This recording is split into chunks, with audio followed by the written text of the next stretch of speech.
All right, welcome to our Internships and Career Spotlight. My name is Mrs. Denise Parker. Thank you for joining us as we kick off this great conversation about all things internships and careers. I want to tell you that you can find us on all socials at NCR Foundation. At NCR Foundation, you can find us on all social media platforms, and we will be showing this recording on a live stream on our recording on YouTube, our NCRF TV channel. So like and subscribe to all our socials, including our NCRF TV channel.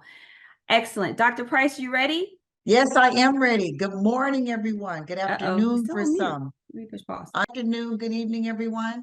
I am so, and I say that because as I see people from Toronto, Canada, and all over the world, in addition to America and outside of America and around, which is amazing.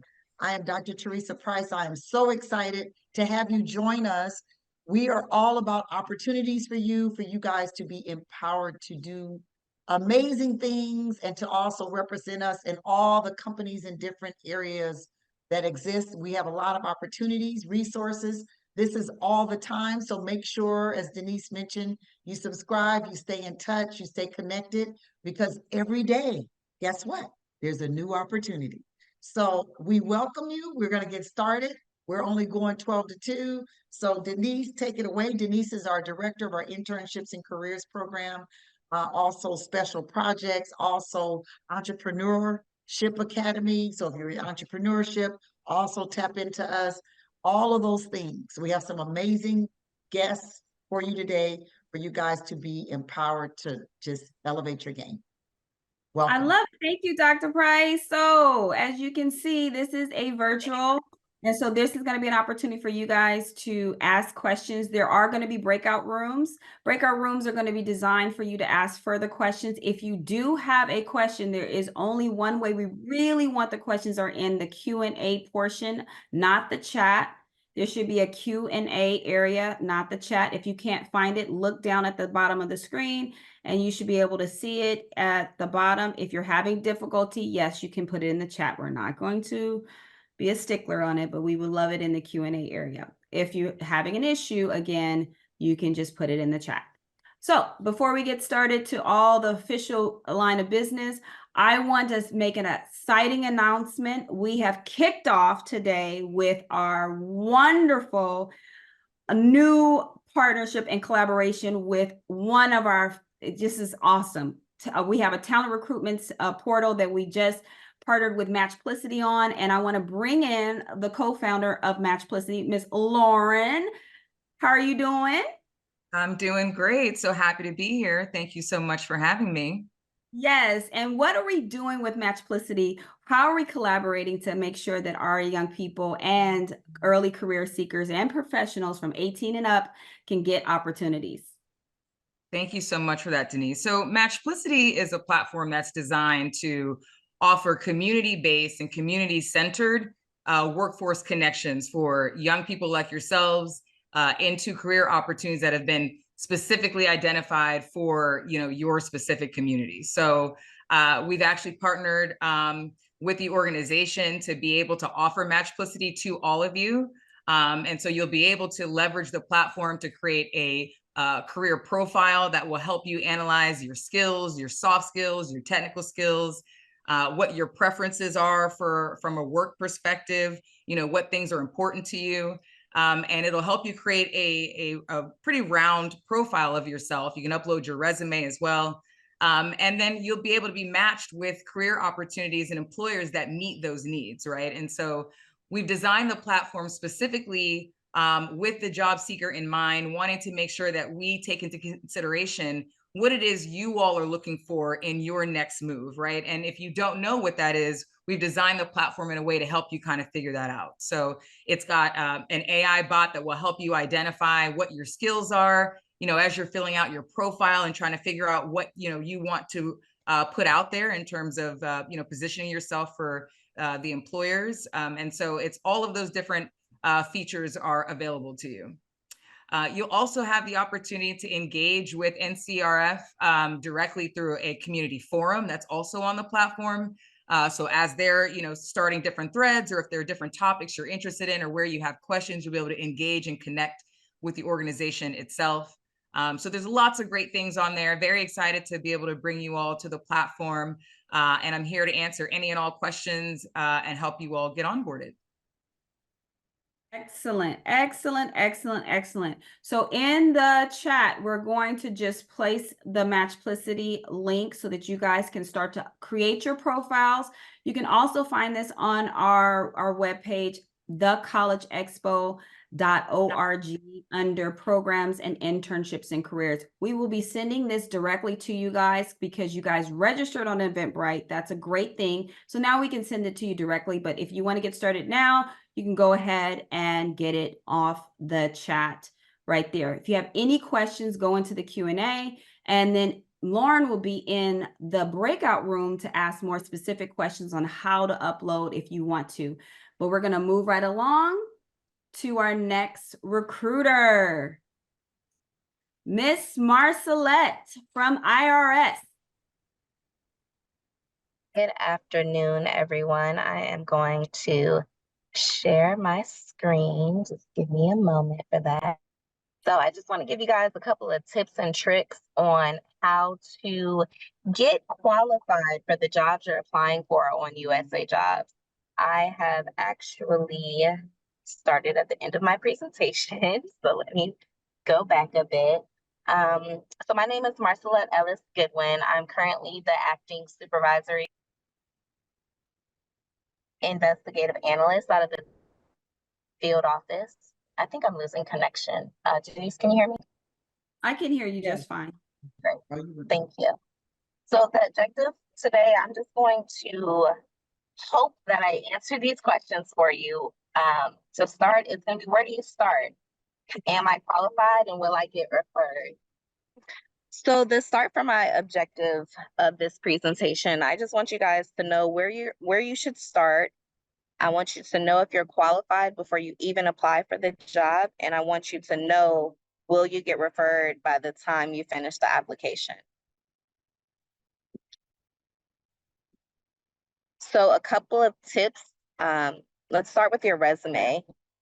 Anytime you apply for a job, you should be updating your resume. That's for every position. Every position is going to be different. So you need to look at your resume and see if your resume actually reflects the job that you're applying for. You want to review each and every one of the vacancy requirements. I know some of the applications on USA Jobs are extremely long, but you want to read through it start to finish to ensure that you meet the requirements on the job that you're applying for. And lastly, this is fairly new, but you need to know if your application is going to pass the AI test. Now, most government agencies and companies right now are going to run your resume through an artificial intelligence system to kind of detect keywords to see if your resume is going to highlight all of your experience and your eligibility. If your resume doesn't pass the AI test, you're not going to move on to the next step in the hiring process, which is typically being referred and sent to the hiring manager for an interview. Next, your education and experience. Are you an expert? Does your resume reflect that you are an expert in your field? Each questions on the application are going to ask you thought-provoking questions to kind of gauge your experience to see if you're the right fit for the job. That's also a part of that AI starter test. It not only goes through your resume, but they also use it for the assessment questions. Is the experience that you have relevant to the job? If not, that's okay. But does your resume actually reflect something similar that's related to the job? You want all of that information to be listed in your resume. And lastly, did you attach your transcript? Every single application that you apply for on USA Jobs should include, at the very least, your resume and your transcript for all of your education. Now, I'm gonna do a brief overview of some vacancy questions. These two questions are assessment questions that are on a current vacancy on USA Jobs. Typically, when you're applying for a job on USA Jobs, you don't want to just answer the question to the best of your ability. You want to make sure that you are choosing the best answer. Now, there's typically an A through D option. A through D is going to rank you. So if you are selecting A and A is the least compatible for the job, you're automatically going to get disqualified from that position. The same thing goes for all of the ranks. Your overall goal should be to meet the best qualified applicants list. If you don't meet that list, you're automatically going to get disqualified from each and every position that you apply to. The two answers for this question, 4 and 7, are both D. Now, although C is a great option, C is the answer to both of these questions. If in fact you feel like, let me go back. Let me ask If you in a fact question while you're when people are looking at how to answer these questions and are getting kind of like overwhelmed with the process, what kind of advice do you give to them when they're going through these prompts? So for me, I typically think about every job that I've had and try and figure out if I've done any of the things that they're asking, and I kind of articulate what my best answer would be and kind of compare that answer to the options here. So for the first question, I've actually had this happen to me before where somebody was locked out of their system. They needed me to do something for them real quick. I'm not doing that. That's gonna essentially fall back on me in some way, shape, or form. And so to me, I know that one, I'm automatically never gonna give them my login. I'm never gonna tell him to go to someone else that's a coworker because I'm just passing that issue to someone else. So that's why A and B aren't the best answers. Now, C could be a great answer. However, C is going to get you on the highly qualified list, whereas D would get you on the best qualified list. Let me ask a question regarding Go ahead. the types of jobs that you have at the IRS. When they hear the IRS, they only think of Internal Revenue Service, but they don't know all the different aspects of what the IRS offers. For example, your department's in criminal. What's your department? Let me just. It's criminal investigation. So, yeah, Denise is correct. The IRS has various business units. That's from criminal investigation, TICTA, collections, small business self-employed, international business. Like there's a plethora of different organizations within the IRS. We have about, I believe it's 8 different business units, and under each business unit, there's thousands of different jobs. So I know under criminal investigations, the word criminal is in it. We are the only prosecuting and law enforcement agency that can prosecute for tax evasion. Now, criminal investigation doesn't only deal with criminal acts. For instance, I'm not a special agent. I don't carry a gun or anything. I carry my laptop and a notepad around all day. If you would like to get into the criminal realm, then I would suggest people go the special agent route. However, there are clerical, there are design, there's IT, there's design and development. There's a lot of different areas that students can go, or anyone could go for that realm. So it kind of just depends on what your overall goal career-wise is and starting from there. That's great. So we have a federal resume workshop coming up on June 24th. And I want to put it in the chat for you guys if you guys want to register for that, because that is going to be led. Hopefully I'll put it in the chat. Let me make sure I grab the right one. Oh yeah, I did. Is that the one that the IRS is leading, Denise? No, the IRS. No, but if you have one for the OPM is leading this one. Yes, I will put that in the chat as well. At the end of my presentation, I also have an email for assistance with your resume. So if you need assistance with working up your resume to make it appropriate for a government job, I have that email on the last slide as well that I will skip to. So for these 2 questions, the best answer is D. Even though C would be great, you want to make sure you're selecting the best question, because the highly qualified list isn't even going to be touched until all of the best qualified applicants are contacted, interviewed, and they either decline or just don't do good on their interview. That second list of highly qualified candidates isn't going to be touched until after the best qualified candidates. So in order for you to ensure you get an interview, you need to be on the best qualified list. Same for this one. It's another situational awareness assessment. You want to ensure that in any government job, you're documenting. That's what this question number 5 is all about. They want you to articulate that if all else fails, that you are going to document, because that's your job. It'll save you in the long run.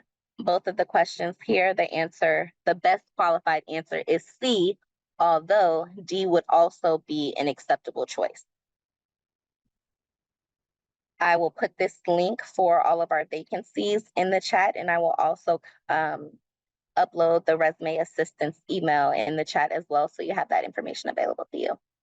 And that's the end of my brief presentation. Any questions? Yes, let's get 2 questions from the chat. Anybody have a question? And then before Marcy can go to the breakout room, if she has time for a few more detailed questions about the IRS. Yes, Denise, Xavier says, it says that the event is not there. Do you know what that's referring to? I'm going to click on that link and let's see what's going on, because it should open up. Yeah, this is Caroline. A lot of people are calling in too, saying they're having an issue trying to get into the meeting. So I Oh. think it's something with the Eventbrite, because I had a little trouble at first too. It's taking you to Eventbrite, but it's in a Zoom. Read it out loud. What's the question? Yes. Would you like me to read the question? Yes, please. Okay.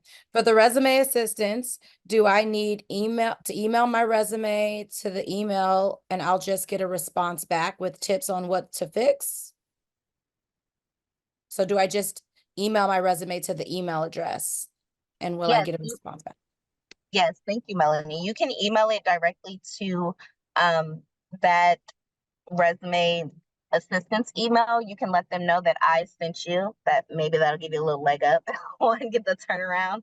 And just let them know that you would like assistance with revamping your resume so that it qualifies you for government employment. Typically, we like to go this route because with government employment, they want a very lengthy resume.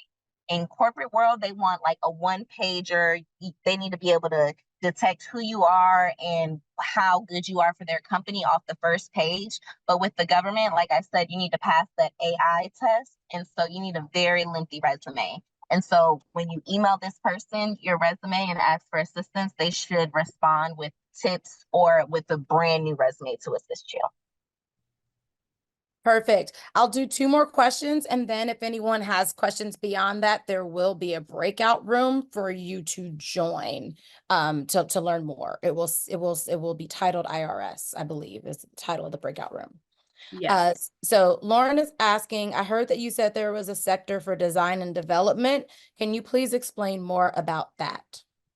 Yes, so all of our positions in design and development are through information technology systems. So if you search IT under the IRS, then all of our information jobs will appear. And then you essentially need to read the job description to know which one is for developer, which one is for coding, or I don't know much about IT, so whatever all of the realms of IT there are, you need to type in that keyword when you're searching for the job. Wonderful. Okay. Let me One share more? my. One Go more? ahead and ask the question. Okay, let's Well, just do one more and then we'll do the breakout room. Okay. Morgan is asking, what opportunities for lateral movement from department to department are there in the IRS? Good question.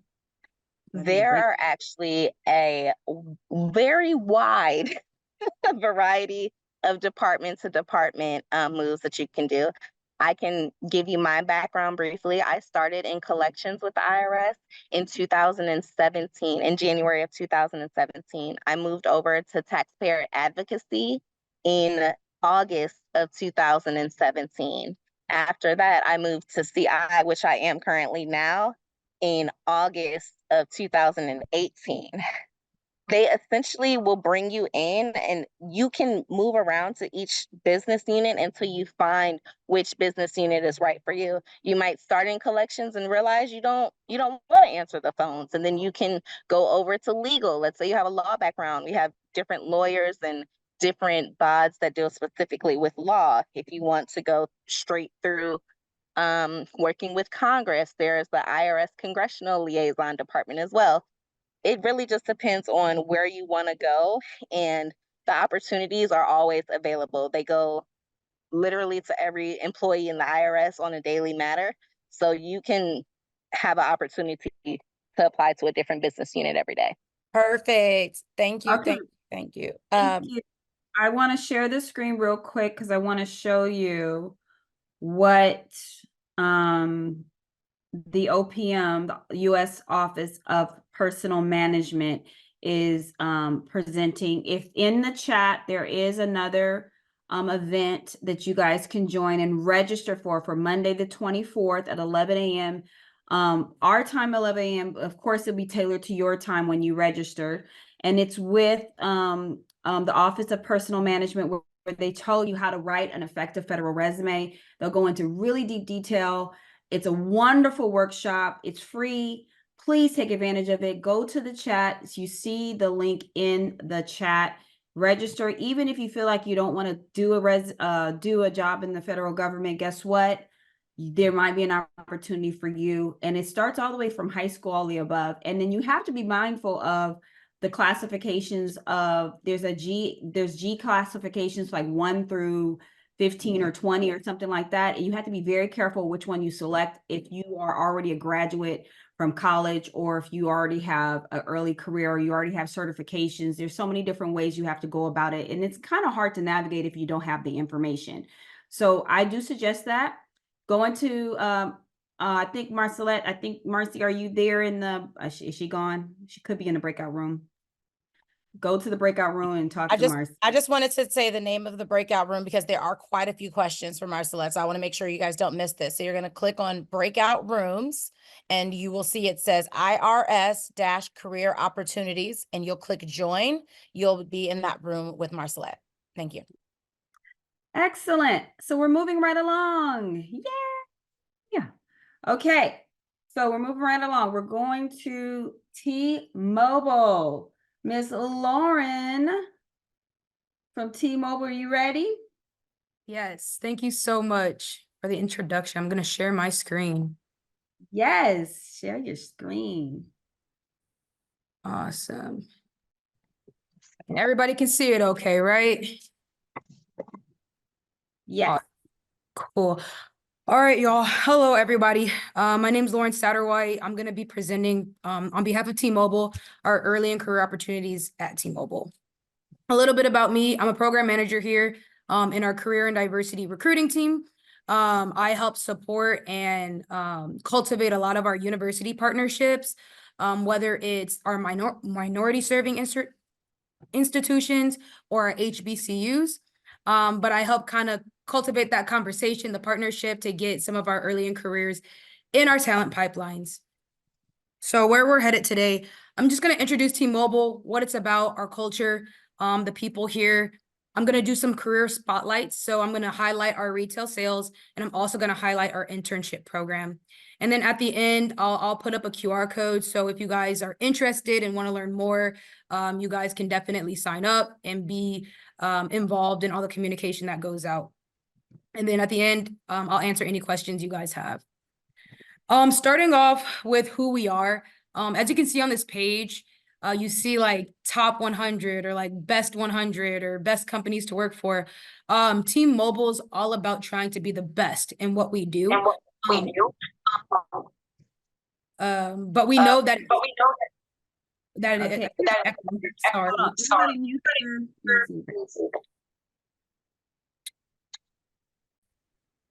Okay, go ahead. As I mentioned, you see a lot of best or top 100 or, great company to work for. T-Mobile is all about investing in our community, in our employees, before we invest in our customers, right? We want to take care of our environment before we can even give our customers the best. So T-Mobile is all about creating an equitable and inclusive work environment. We're going to we have this hashtag called #BU, and we embrace and want individuality here. We know that when you can be yourself, we know you can do your best work when you're yourself. So T-Mobile is all about creating that dynamic culture that's very accepting to everyone.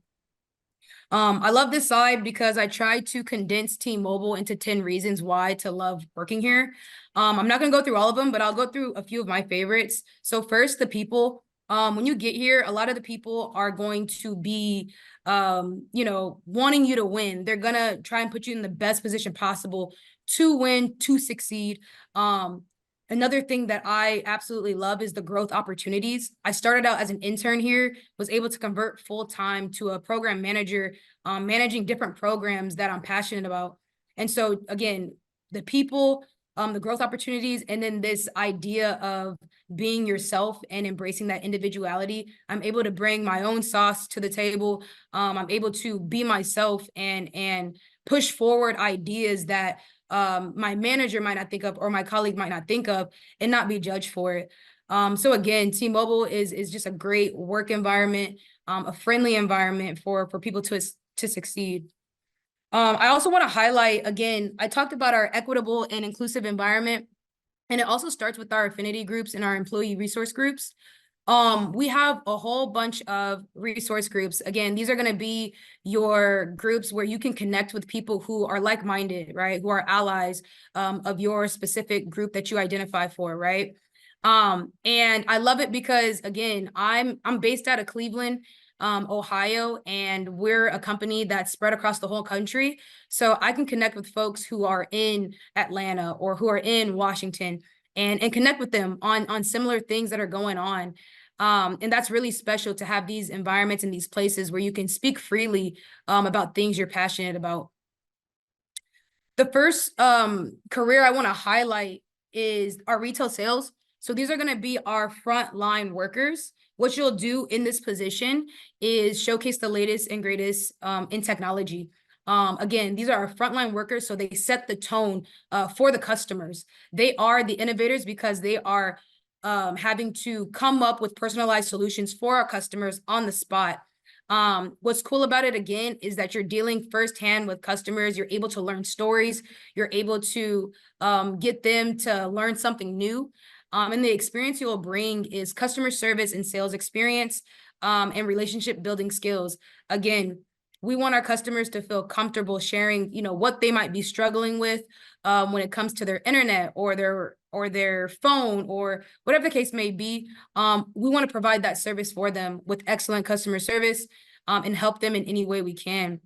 Lastly, these are going to be the people who are passionate about customer service and helping people and have a willingness to learn and share ideas. Again, I think this is a great career to get your foot in the door. If you do like T-Mobile, right? Maybe our internships aren't open, or maybe you wanted a job somewhere else or something along the lines of that. This is a great place to get your foot in the door. You build a great resume here because you're having to use so many different skill sets that carry you on to the corporate life, right? And a lot of our, so I'll share a story really quick. Our executive vice president of sales right now, he started as a part-time sales rep and literally just worked his way up. So again, it's a great way to just get your foot in the door and you can kind of navigate your career growth that way. The next thing I want to highlight, which a lot of people are passionate about, especially at y'all's age, is the internship. So we have an internship called the Magenta Experience. It's a 12-week full-time paid internship that happens in the summer. We have 2 cohorts typically, depending on when you graduate, May through August and June through September.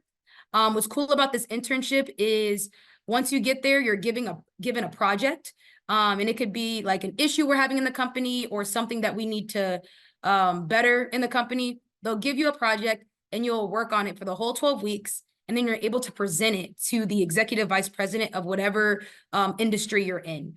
So for me, I was in HR. I got to present to the executive vice president of HR. And it's a really cool opportunity to put yourself out there, to showcase your talents, your strengths, and to, again, just kind of earn your spot as a full-time role. Something cool about the internship program is that we host all of our interns in these 5 hubs. Sometimes we get creative. We have a lot of offices throughout the country, but these are the main hubs we host them in. Bellevue, Washington, Overland Park, Kansas, Frisco, Texas, Atlanta, Georgia, and Reston, Virginia.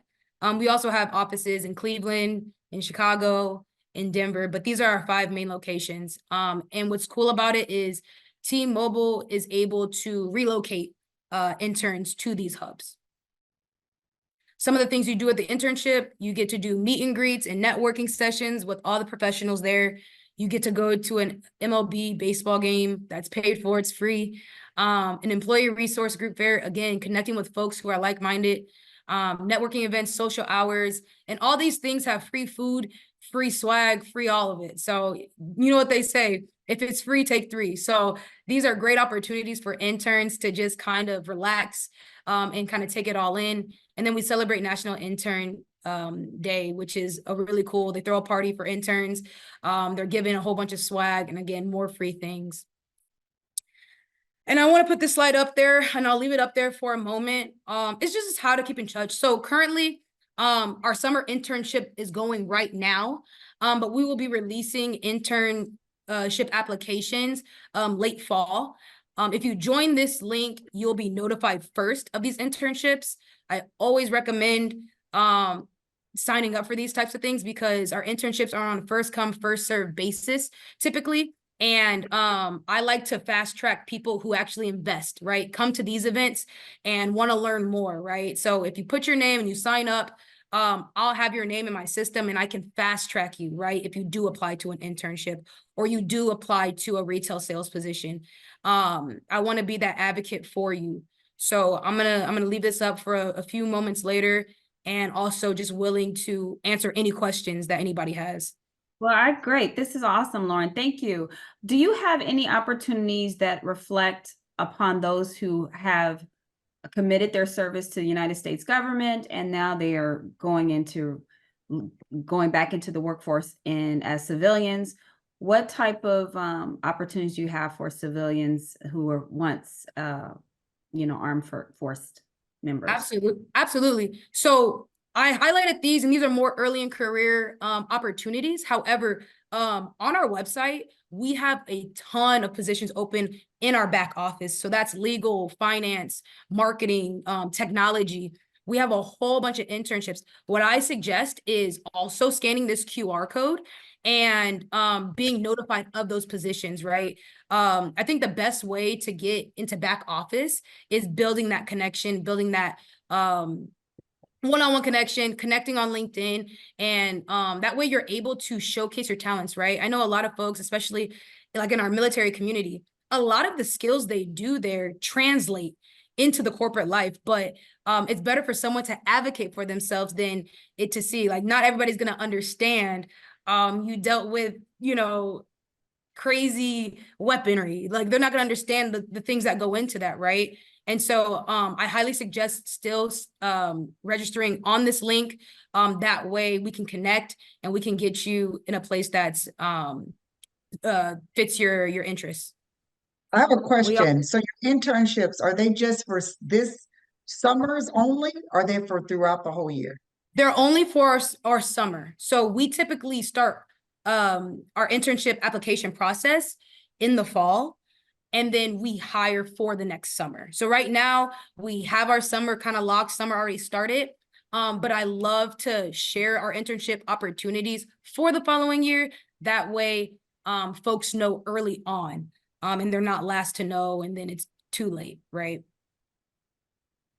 Also, Lauren, Sandra has a question. She wants to clarify that if you live in a different state, does T-Mobile cover housing for their interns? Yes or no? Yes, they relocate their interns, all interns. That's excellent. I just have to say. Yes, that's excellent, you guys. A lot of employers don't always do that. So this is a great opportunity to make transitions if you're thinking about a company that's really supportive. We will let Lauren go to her breakout room so she can spend time. And those who want to ask more detailed questions with T-Mobile, you can. We put the links in the chat. There's the link to the careers page to T-Mobile. There's also the link to our NCRF tracker for T-Mobile. So anytime you fill out that information, guess what? You're going to have information that's going to be sent directly to T-Mobile, and they're going to know it's coming from our people that have watched this program today. And that will be awesome. And then that QR code that Lauren mentioned for internship alerts, that's great. Multiple streams, you guys. Do not limit yourself on how you guys get connected. Multiple streams, multiple streams.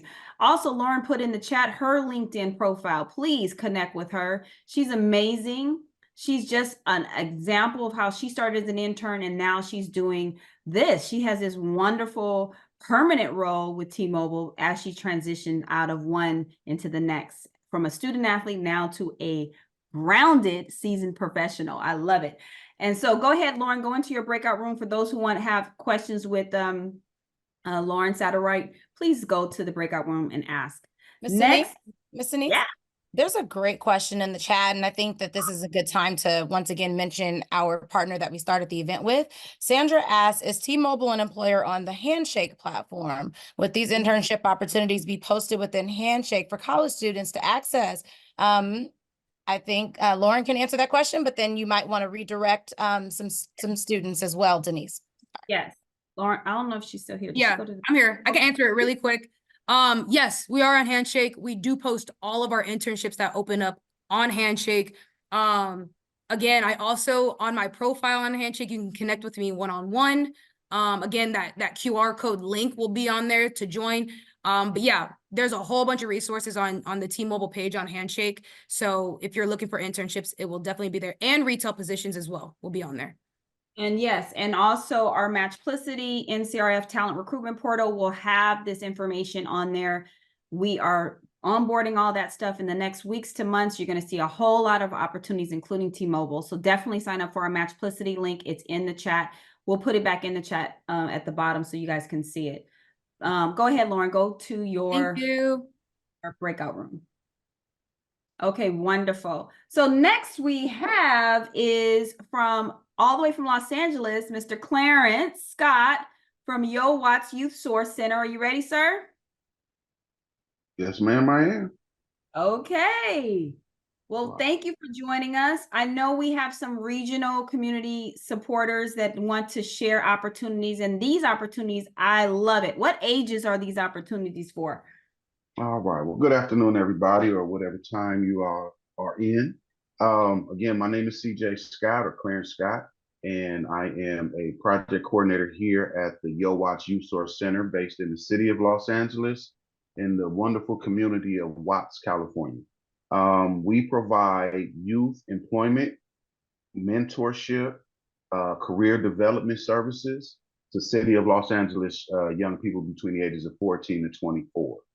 All right, so we offer year-round paid internships opportunities, meaning we will pay you $17.28 as a first up to 160 hours to learn what it is to have a job, the level of commitment, maturity, and the ability to gain experience and implement those to the employer to help market yourselves and grow as a young professional. We also help young people that have maybe fallen off the righteous path and have dropped out of high school get back into high school, graduate and move into either traditional college, short-term vocational training, or paid apprenticeship development if they're interested in trades and construction industry.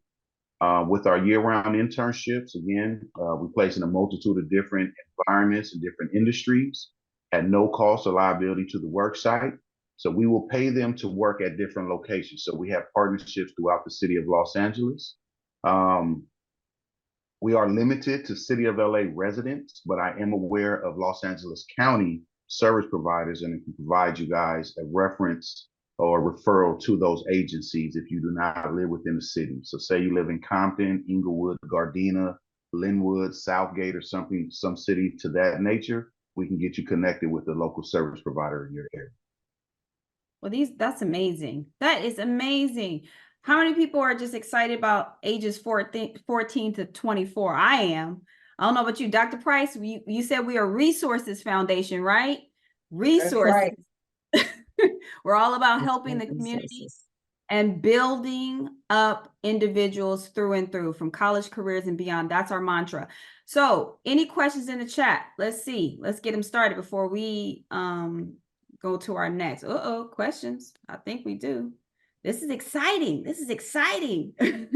Here's a great question for Maxplicity. Profile does not allow zip code for Canada after registering. So we need to look at. We'll look at that. We'll look at that because mainly we've been looking at expanding our platform. So things are going to be changing on Matchplicity a lot, but don't worry. Send us your email and all that stuff that we'll make sure that we'll get that to you. Get some information. You can send us your resume directly. I'll put my email in the chat. I'll put it under my careers so that you guys can have that. There you go. You can email me directly if you have a problem with anything.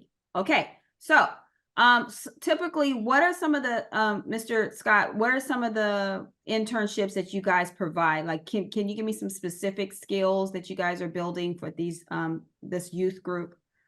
Well, the young people, they go through initial personal professional development training that's under the curriculum of Columbia, which is called TAWOW, Transitional Age Youth World of Work Awareness. So where we go over job getting, keeping skills, soft skills, how to deal with adversities, because as we know, as we start trying to do good and move forward in life, certain things start to transpire and it tests our resolve, right? So how do we handle those realities and gain our fortitude to move forward and be successful in life? So we teach them those coping skills, as well as how to complete applications, create resumes, interview techniques, job searching. And then with regards to the placements, we have a multitude of industries. So we focus on clerical, administrative, retail, customer service. We partner with Job Corps, and we're able to incentivize those young people in their clinical areas. So say you're going for vocational short-term credentialed, your credentialed or externship field assignments can be a paid internship as well. So we deal with a multitude of different industries, healthcare, customer service, clerical, retail, labor, tech. We partner with teen tech centers, things to that nature. So we have a multitude of different opportunities for young people, and we try to identify what they want to do and do our best to go out there and match relationships and build relationships for them to have the opportunity to have exposure in those fields. I love that.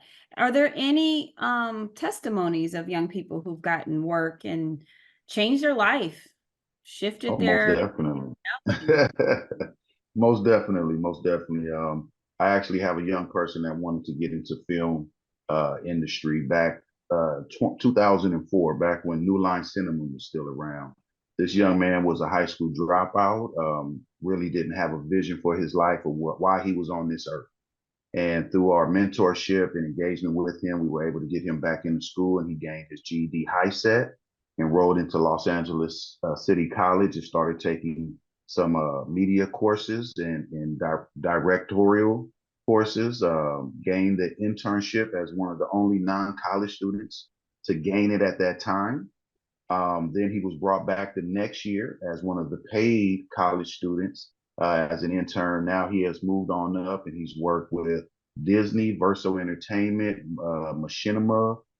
He is a producer now, and I actually just ran into him last week at the LA County Fair with his family. This was a young man that was about 16 when I met him, and now he is a grown man with his own family, doing very well, and he always reaches back out and always opens his doors for the next generation of young people seeking a purpose. I love that. That's beautiful. That's awesome. I put the website in the chat for those who are interested in the Los Angeles area. And then of course, for those who don't know, most cities, major metropolitans, have opportunities for you to excel for, it could be for this demographic, 14 to 24 or a little bit older. You just have to look. What kind of advice, Mr. Scott, can you give to people who are looking outside of LA to kind of find and source opportunities within their city? Call your local city hall, your local councilman or council person, excuse me. They will be aware of any youth-based services in your area. But I do know for the city of LA, as you said, you put the link in there, that is hirelayouth.com, HIRELAYOUTH.com. If you live in the surrounding LA County cities, such as Pasadena, Monrovia, Pomona, anything to that nature, you can go to Youth at Work. So that's YOUTH, the @ work, WORK, and that will take you to AJCCs, American Job and Career Centers. And they also have youth services for LA County residents rather than LA City. Anything without LA County, say you're in San Bernardino County, Riverside County, or San Fernando, anything to that nature. I'm not specific on those areas, but talk to your local city hall, your local council person, and they can identify youth-based services for your local area. Amazing. Amazing. Thank you so much for sharing that. You can go to your breakout room if you click on the breakout room after those 3 dots under more. If you want to ask more specific questions to Mr. Scott or CJ as he goes by, definitely do that so that he can just kind of give you more familiar with the programming. Okay, next up we have Coach D. Are you ready? Ooh, yes, we are. Hello, good morning, afternoon, wherever you are in the world. Hi, everyone. Can you hear me okay? Yes. Wonderful. Gosh, excited to be here. Should I just dive right in? Dive right in. Go right ahead. All right. All right. Want to say greetings to everyone and good afternoon. I'm so excited, especially from that last presentation. All the information and presentations that have gone forth thus far has been very informative, and I hope everyone has taken advantage of it. Just got a room. The reason I'm super excited, let me take my camera off for a second. We have a room full of that age group that we were just identifying here in terms of those that are going through age 14 to 24, those target youth age populations. And so just want to give a sneak preview of all of our interns that are in the room, in the house here right now, those that are with me. So we come with a whole group of folks. We have 8-week summer internship that we are actually in the middle of right now. Full-time internships, paid. We pay very well. In some cases is well, gosh, I want to say exponentially more than the actual age, and the beauty in it, excuse me, than the actual minimum wage. The beauty of it is that it is 8 weeks full time and at no cost for training, certification, anything to our students. And that's what I'm going to be talking to you about for the few minutes that we have today. You should see my screen right now where it says United States Help Desk Academy. Going to give you some quick highlights about what we do, who we serve, and what opportunities we have for you to take away from today's presentation, and so that it can hopefully change the trajectory of some of your lives, especially those who want to pursue a career in an in-demand technology occupation, which in our case, we're focusing on cybersecurity or computer user support. Those are the two main ones that we're focusing on. And in those two, we are hiring 3,000 apprentices over the next 3 years. You heard it right. 3,000 apprentices, as well as a rep for cybersecurity, the Department of Labor. Now, I'm using all these terms, and what does all this stuff mean? Well, what it means is not only do you not have to pay for any training or certification, but we're backed by our partnerships with the 5 3-letter agencies that we currently work with, which gives you opportunities to, gosh, soar. No matter what industry you want to go into, the occupation of cybersecurity can work no matter where you are. I don't care if you're a veterinarian. You need cybersecurity to protect those computers for your clients, right? So we're hiring 3,000 people, primarily for the private, industry, and government sector. We are an official part of the Department of Defense ecosystem. What does that mean? Because I don't want to use any words that you're like, what is an ecosystem? That means that there is a body of organizations, and all of us kind of make up a part that can help your talent pipeline career, meaning we'd take you from the time you in your classroom to the time you get certified to the time you are on your job. So all of us that are in this ecosystem, which is basically a collective body to ensure that you are successful from the time you sign up, hopefully today, to the time you are working in your job. Our employer partners, none of us can pay our staff any less than $25 an hour when you're in that cybersecurity pathway. Okay, and that is because we're governed by the Department of Labor. Now, I'm going to jump over here to a slide so that you can quickly see that we do have scholarships available. That's right, everybody like the S word. The S word is scholarship. We say the S word out loud, scholarship. Every single month, we give away 100 scholarships. That's right, 100, 100, to those that are interested, particularly in those two. Now, why are we giving away all this money? Why are we putting all this energy behind this? Why is there so much effort and energy around cybersecurity and computer use? Well, I'll tell you why. Our FBI director, Christopher Wray, is quoted as saying China outnumbers us 50-1 in their cyber professionals. United States, unfortunately, don't even come close to that. So we want to make sure that we have enough skilled work, keep you safe, your family, and our country safe. So we got to fill that pipeline. The Department of Labor is quoted as saying, and you can Google the numbers, that over the next year, by 2025, we will need to fill 700,000 cybersecurity roles.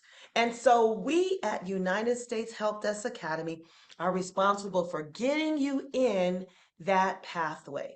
Now, I don't want to spend all the time talking. I want to make sure that I answer some questions as well. So I'm going to jump all the way to the actual QR code.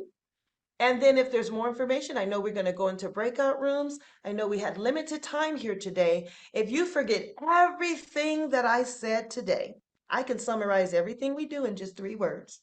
We train, we certify, and we employ. Thank you for your time. I'm going to open it up for questions, and I'll go back to our youth group in the background so they can be a part as well. I'll pause Oh, here for questions. wonderful. Thank you, Coach D. Okay, so you guys got the QR code. That is where you can get signed up. In the chat is the link to the apprenticeships at UnitedStatesHelpDesk.com so that you guys can sign up. I do believe that most people, especially if they're in school or still getting their education, a certification is so important, right, Coach D? Having Yes. certifications are the key to getting hired and being very well qualified for the role that you're getting hired for. You're most likely, if somebody doesn't have a certification and the role requires those things, they probably will pick somebody over who has a certification over the person who is just in school trying to learn. So Can I sometimes piggyback off that? We have PhD students that come to us that can't get a job because they don't have certification. Go ahead. I'll give it back to you. I totally, yes. Yeah, you're exactly right. So getting an education is important, but what's essential now, as our president has said, is those certifications is what is necessary in order to continue on building out what we call the infrastructure of what technology is doing now. Everything from healthcare to finance, every industry, certifications are necessary. So let's get some questions in the chat. One Yes. of my, I believe the biggest question is, where can you be located? Are there remote opportunities? Can you just speak to who can apply and from where, just generally speaking, in the US and outside? Absolutely. We are a national registered apprenticeship program, which means that we hire from anywhere in the United States. We train you no matter where you are in the United States. And yes, we absolutely have remote jobs. Some of our students can work, can live in Las Vegas or California and work in New York or DC. Most of our cyber jobs are back east. However, we do have quite a few that are located on the website. And in most cases, except because we partner with obviously a part of DoD ecosystem. If you're on the Air Force Base, more than likely you are going to be in person because they don't like all that, work from home stuff. But if you are doing cybersecurity, more so compliance jobs are the ones that you can work remotely because you would have already been trained on how to keep those systems safe. Yes. Great Any question. questions? Thank you. Any other questions that you want to, and then we can have Coach D go into the, oh, go ahead, Coach D, pull a question that you see. Yes, I see that it says, what about in Canada?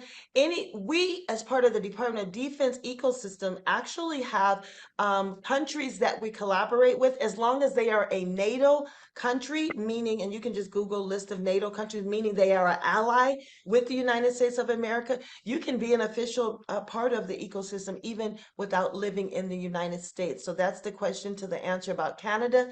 And what if you're going right now for cybersecurity and bachelor? Yes, if you go, if you're almost done with your bachelor, I would encourage you go ahead and complete that so we can make sure you graduate, finish your bachelor degree, and then definitely so we don't overwhelm you. And then you can work on your certification. With us, you can get a certification in cybersecurity for less than 7 weeks. Christopher, how long did it take you to get your cybersecurity plus certification? Quickly? 7 weeks, yes. So you can get it in 7 weeks. We have 7-week courses. Had a young lady do it in 5.5. So for the most part, you can get a certification. So finish that bachelor degree and then take another less than 2 months so that you can get in your dream job, start off making some good money, and that's all you need. Because unfortunately, most companies, they want you to demonstrate you know what you're doing in cybersecurity. And unfortunately, a degree does not demonstrate that, but a certification does. I see another question that says, if you're currently in college, can you still train to be certified? Okay, that kind of answers the last question. Could this program help as a pathway to working with the FBI? I happen to actually serve as the Director of Technology for the FBI, National Citizens Alumni Association. And so absolutely, we post the jobs that are on FBI.gov/jobs. You can go on there and look at any jobs that are within the FBI. So absolutely, you can work in cybersecurity for the FBI. So absolutely, this pathway can lead to working with the FBI. They publicly post their jobs on their website. All righty. I think that's All it. right, so I'm gonna have you go ahead to your breakout room. We already have people going inside of there. And Okay. so you need assistance, one of our team members will go in there and help you to navigate through there. Thank you. Thank you Thank you, so much. Denise, for having me. Thank you for having me. Yes, All right, yes. take care. Don't forget to stop sharing your screen. And then I'm having next coming to the stage is our wonderful partners from Toyota. Hello. Hi. How There are you you are. doing today? Yeah, I can't see you yet, but we'll wait. Let me change my speaker view. Okay, great. I see you now. Okay, you ready? You can share your screen. Yes, This I'm is going to try to do this right now. while she's doing that, and those who want to go, how do you go to the breakout room with Coach D? So you go to breakout rooms at the bottom. You might see more at the bottom of your screen. If you see more at the bottom of your screen, guess what? There should show breakout rooms, and then it should say U.S. Help Desk. United States Help Desk. Did you get it? I think it's Ryan, Mr. Martinez. Somebody can help him in the chat too. Okay. Yeah, right along the bottom, click the button that says breakout rooms. Scroll down until you see the one that says US Help Desk. On some computers, it may say more, so you might not see breakout right. So if you see the little dot, and says more, if you click on that, you'll see breakout rooms. Yeah, go ahead, Adriana. You can put it in that right next to the top. I forgot we're at the top hold on, let me push pause. Okay. Okay, go ahead. All right. Go ahead. Thank you, whoever did that. All right. Is everybody there? Yes. Yes. Okay. Thank you Yes. so much. I apologize for that. And for all of you across the world, Toyota is everywhere you are. Thank That you was so much. I appreciate that. So my name is Adriana Lopez Holguin, and I work at Toyota Motor North America. I'm in the Multicultural Business Alliance and Strategy Group. And I'm here today to talk about the Rainbow Push Coalitions.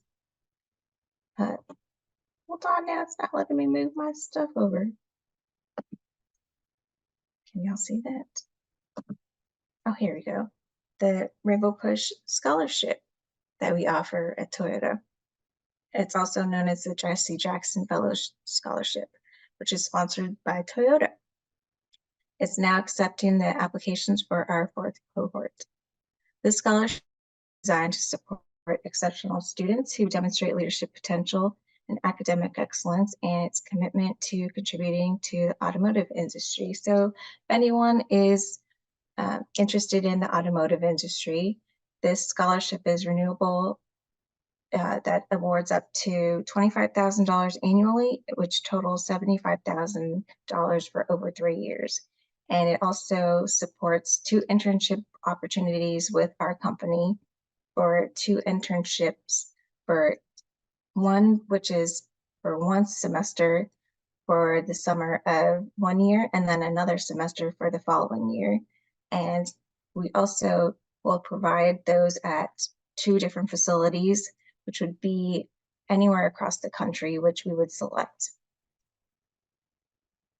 So the information that is here on this slide is the applicants must be currently enrolled in a full-time accredited bachelor's degree program, and they must be also full credit sophomores by August of this year and 18 years old by July 31st of 2024.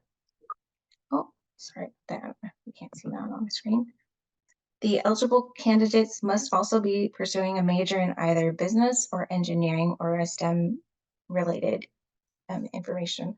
The focus can be applied to the automotive industry, and additionally, they must maintain a minimum cumulative GPA of 3.0. So here on my screen, you can see a QR code right here. So if you want to, you can copy that or use your phone to scan that right now. And then what is Rainbow Push? The Rainbow Push program or coalition was founded by the Reverend Jesse Jackson, and it's a multi-issue progressive international membership organization that fights for social change. The scholars undergo a highly selective application process, and those who are selected are awarded the $75,000 scholarship, which Toyota distributes again for 3 years.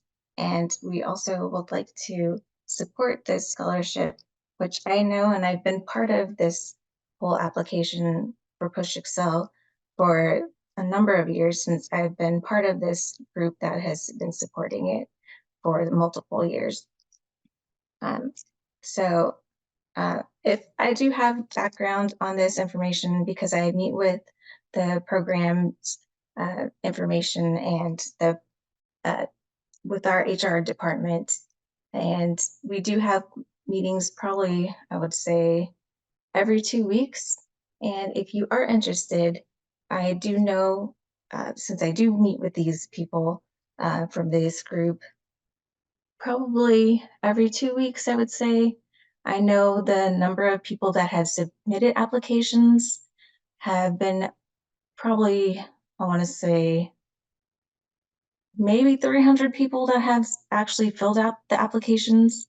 And from that number, I can tell you, if you are interested in this scholarship, I know from meeting with them that I would like to say maybe there are quite a bit that have not actually completed the application. So if you would like to actually fill out this, you would have a very good chance of actually getting the scholarship All because right.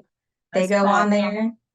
Let's pause right there. That is big information. That's a bomb drop. She said Yes. hardly any sophomores, rising sophomores in college for bachelor's degrees, accredited bachelor's degrees program, filling out this application. As we know, that's why Toyota is on to push this Rainbow Push Excel scholarship. So this means you guys, if you apply, you might have an opportunity to really be considered. I mean, you will have an opportunity to really be considered. So this is exciting. So thumbs up if you heard that. Tell a friend. If you don't know anybody, if you're not a sophomore, then you definitely need to tell a friend who's possibly in college or a family member to apply to this. And you get $25,000, what, a year up to you meet the requirement or the qualification of your graduation status. So that's a total of 75, what? $1,000. $1,000. Plus Yes. 2 internships with Toyota. I don't know what to tell you. I don't know what to say. Anybody have anything to say? Dr. Price, you have anything to say about that? That's crazy. Yes, because students are going on there. I don't know if they're just going on and they go on and don't fill it out because they're like, oh, I don't have time to do this. There could be a lot of questions on there and they're like, oh, I'll just come back later and I'll fill it out later to complete it. Or they just don't have time to do it when I get on there and they don't want to. But just because I know from background knowledge that I can tell you out of those 300 applicants, there are only a handful of people that have actually gone back on and completed it. So there you could possibly have a very good chance of actually getting this Big $75,000. That's what we need. yes.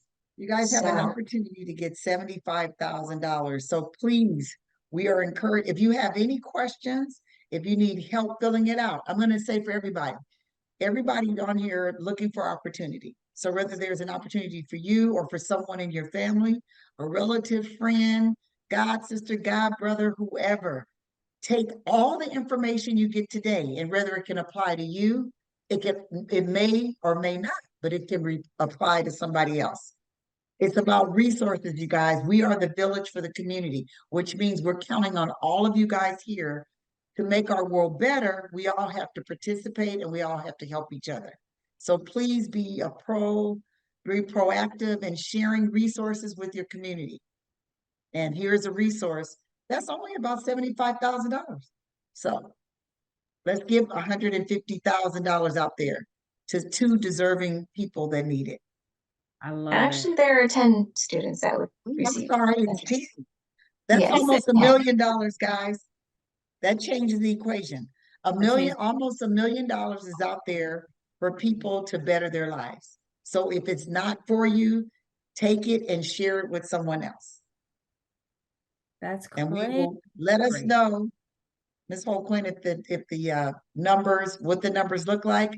And I'm going to say again, if there's a student on here, if you need help, this is what we're here for, to help you. We will hold your hand through the process.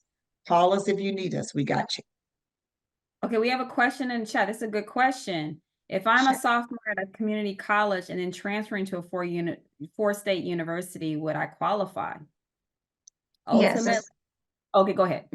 So as long as you are a sophomore as of August 1st, 2024, you are 18 years old by July 31st, then you would qualify. Okay, Sandra, hopefully you meet the qualifications. And you have until, I'm sorry, go ahead. No, you go ahead. As long as you apply by June 15th, then you would meet the qualifications. Amazing. Thank you so much. So Adriana, I'm going to have you 9 days left to apply. That's 9 days. Come on, people. Let's do this. So for those who want to ask questions to Miss Adriana, personally, Adriana, you can go into the breakout room and then somebody will be there to assist you. One of our team members, Kobe Ray or Bianca, can Okay. go and assist you. All right, then I will be in the breakout room if anybody has any questions. Great. I'll Thank go you. to the breakout room Thank you. because Bianca's in the other one. Okay, I appreciate it. I have a Oh. question. Oh, Oh, he slid in the home, Joseph. go ahead. Oh, it's actually Xavier. It just has my brother's name right here. Sure. Okay. Okay, so I tried to create my profile for Match Publicity, and I put in my college that it said it's South University in Tampa, Florida, but it didn't show up. That's fine. Just we're increasing. There's so many colleges out there. You know, there's too many. Don't worry. Just fill out There's the over best. 7,000 colleges, guys, in the Mhm. United States and over 18,000 in the world. Okay. So not every college is going to be listed. So just so Okay. you know, but we will make a note of that so that when you can email me. My email is at the top. Careers. I'll put it Okay. back in at NC. I love that question. Thank you. You're welcome. Okay, you can email me and you can also send me your resume directly if you need to, because we have backups for everything. This is all technology. We want to make sure we have backups for everything. We don't want you to just like, oh, it didn't work, or no, it works. It just takes time for get familiar with the programming. Okay, up next, we have Miss Malika Bender from the CAS from CAS. Are you here? Hello, I'm here. Yes. On my screen. I see you. I see you. I see you. You might want to switch to speaker view. Yeah, there you go. Sharing your screen. Perfect. Hey, you can see that in my slide. Yes, I can. Okay, awesome. So thank you so much for having me here today. My name is Malika Bender. I work for the Casualty Actuarial Society, which is an international organization that works to educate actuaries who are working in risk management and insurance. So I'm here today to introduce you all to, I think, one of the best kept secrets in terms of STEM careers, but I don't want it to be a secret anymore. So I'm hoping you all walk away with an idea of what actuaries do. A lot of people have never heard of us before. And I'll give you a couple of different places that you can go to get more resources, including more information and scholarships, etc. So before I talk about what actuaries do, it can be helpful to talk a little bit about risk because we work in this world of risk. You might look at these and think, okay, I definitely think I'm a risk taker based on some of these examples I'm showing on the screen, or some of you might not. Maybe you'll say like, no, I'm a risk averse person. I'm not a risk taker. Okay. Skydiving, walking on a tight wire, all of these different things. But what about these sort of risky activities I'm showing on the screen now, right? Just walking into a store or driving yourself in a car, or even just crossing the street. When we talk about taking risks, we tend to think of those like really extreme situations like skydiving, but we're actually taking risks every single day. And a lot of the times we have to take those risks. Like you have to go to school, you have to go to your job. You can't really avoid them. So we're taking risks all of the time. And that's where risk management and actuaries come in. So if you are an individual who's taking some of those everyday risks, it's actually really hard, or it can be really impossible to know, like if something negative will happen to you at all when you're crossing the street or driving your car. If it does happen, when is it going to happen? It could happen today. It could happen next year. It could happen in 5 years. And you also don't know how much it could cost. And a lot of times it can be really expensive when you meet with a negative event. But when you look at risk over a really large group of people, it's actually a lot easier to tell, what types of accidents might happen, how often they happen, how much they cost on average. So we have tools like risk management, like insurance, which allow big groups or communities to pool all of their individual risks together to make it simpler to manage and to help you to protect yourself or your business when accidents do happen. And actuaries are really essential to that work. We deal with the financial consequences of that risk and uncertainty that we usually can't avoid. What do actuaries do? So we use math and data to measure and analyze risk. And we build tools that allow people and businesses to manage their own risk. We build a lot of like different analytical models. And those models that we build and the way that we share that information in the businesses that we work with are really key to a lot of the important decision making that our industries have to do. And actuaries ensure that these tools that we use, like insurance, to protect ourselves from those everyday risks, we ensure that they stay financially stable and able to function for the long term. So you and your families can continue to take advantage of those risk management tools for the long term, and those companies are able to keep their promises to you. So I kind of mentioned insurance. There's actually a lot of different industries that actuaries work in. We talked about the insurance industry. There's a lot of different like parts of that industry: property and casualty, life insurance, annuities. We work in employee benefits like retirement or health insurance. We work in financial services like banks and investments, and we even work in state and federal governments, working on, if you've ever heard of Social Security, government programs like flood insurance, and regulation of insurance companies. So making sure that everything is fair and that companies are working in a way that is going to protect them for the long term. And there's a lot of variety in the day-to-day tasks that actuaries perform. So we use our data and analytical skills to predict the future cost of insurance claims. We design and set prices or premiums for insurance products, and we keep making sure those prices remain accurate when market forces change. We estimate the cost of like retirement benefits, and we build models to understand how diversification can help to manage risky portfolios.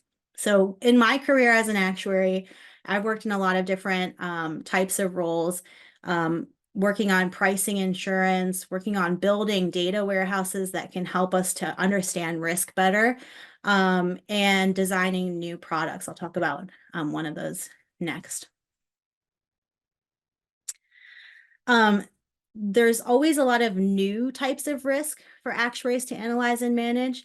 So it's a great career for someone who wants to work in an environment that's always changing. I like to say, you know, I feel like I never got bored in my career as an actuary because there's always something new.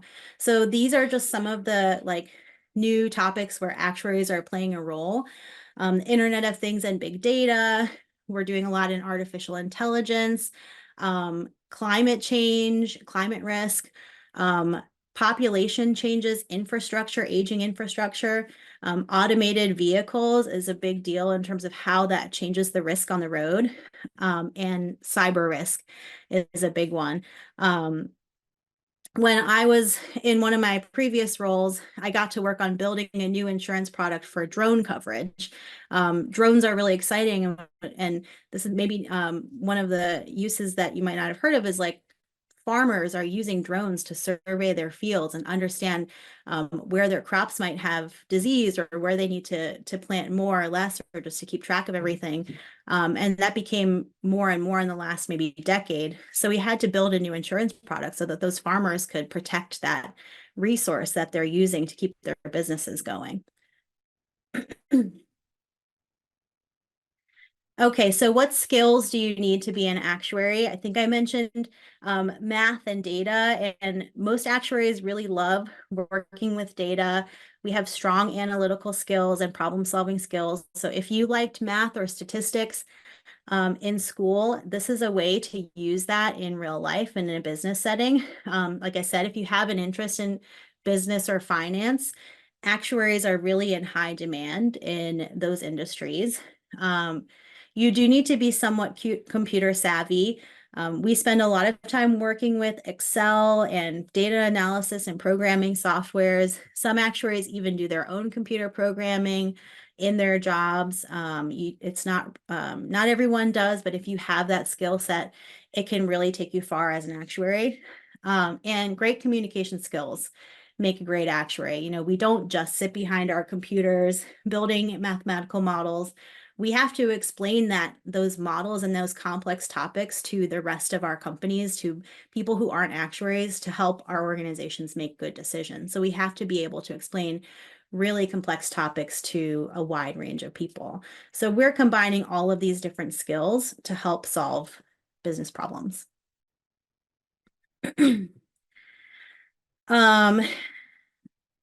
There's so much opportunity in this field, so I hope that you'll consider it. The combination of those skills that we talked about and the education that you get through the actuarial exam process leads to actuaries earning 6 figures pretty quickly in their careers within 5 to 10 years of getting your first job. A bachelor's degree is usually enough to get you a job as an actuary. You don't need to go to graduate school or pay off really large student loans. I'll talk about actuarial exams, but they provide us with a really clear path for advancement in our careers. And like I said, there's a whole lot of variety of work that you can do. And this is a growing profession. We're expected to grow by about 20% over the next 10 years. There's a lot of job security, and it's been ranked as a top profession for work-life balance too. So there's a lot of good reasons to think about becoming an actuary. So I talked a little bit about actuarial exams. This is another essential skill that actuaries need, is the ability to self-motivate and self-study. If you are thinking about being an actuary, there's a lot of different majors that you can choose. There's a major called actuarial science in college, but not every school has that, and you don't have to study actuarial science. You can study anything you want, but like mathematics, statistics, economics, finance, business, even computer programming. But the way that actuaries kind of make sure that we have all this common understanding of the work that we do is through these actuarial exams. Most actuaries take 1, 2, or 3 exams while they're in college, and then they complete their exam pathway while they're working in an actuarial job. And most of the employers of actuaries pay for their employees to take those exams and provide study time during work. So you're getting paid to study, and then when you pass those exams, you get bonuses, you get salary raises, and when you get your credential, you get even bigger salary raises and bonuses. So it's a great way to like really easily advance, not easily, but like have a clear pathway of advancement. Actuarial exams are not easy. They're hard. A lot of people fail. It's really common to fail some of your exams, but that persistence will really pay off. And it pays off in a lot of different ways, but money is one of those ways. You can definitely make 100K within 5 years. Entry level is somewhere between 60 and 80,000 right now. And then 10 years of experience. Some people are making 200K and more after they've gotten to 10 years. There are these actuarial salary surveys. There's a bunch of them out there. So if you just Google actuarial salary survey, you'll find a few. So that's another way to just kind of see what the opportunity is in the profession.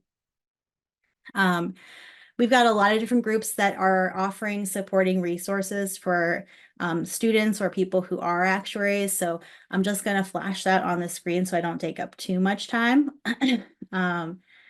But if you want to learn more, I've got 2 slides here for more information.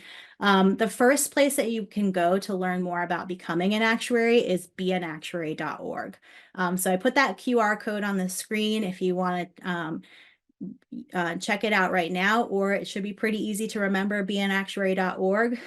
There's a ton of information for anyone thinking about pursuing the career, how to get started, what to study, where we work. We also have information on our diversity programs and partners that I flashed on the screen before, and lots of different scholarships. A lot of those organizations I just showed have scholarships for college students or people who are going from high school to college.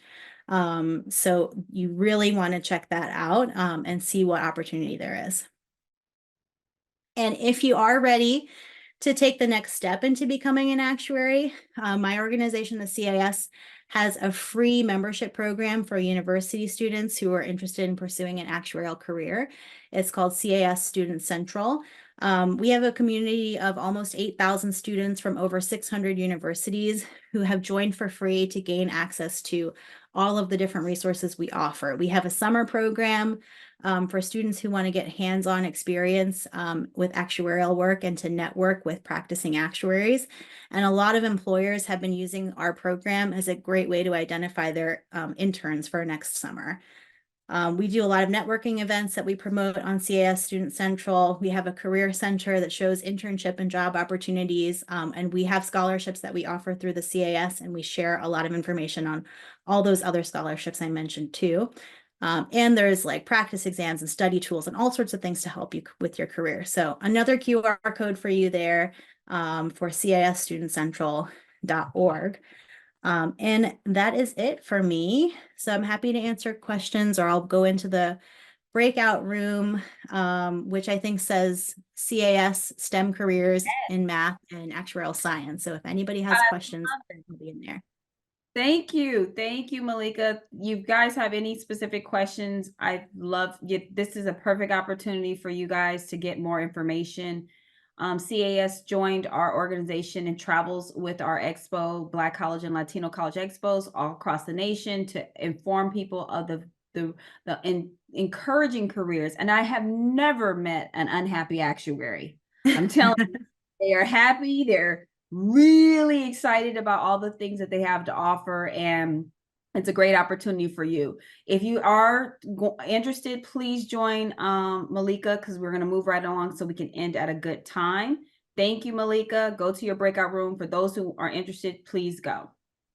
And if you guys are also going into different breakout rooms and you don't see anybody there anymore, it's because they came on earlier and they have left. But next we have our multilingual career professional, Miss Lynn Roach. Are you here? Yes, good afternoon. Good afternoon. Well, we are going to talk about it. We're going to talk about it. Are you ready to share your screen? Yes. Okay, here we go. Well, good afternoon, everyone. My name is Lynn Henry Roach, and I'd like to thank Dr. Teresa Price and Ms. Denise Parker for having me here to share some insight about exciting career, which I'm very passionate about, which are being multilingual. And I want to talk about two specific careers tonight, translation and interpretation, which are two different things. And I'll get into what the difference is.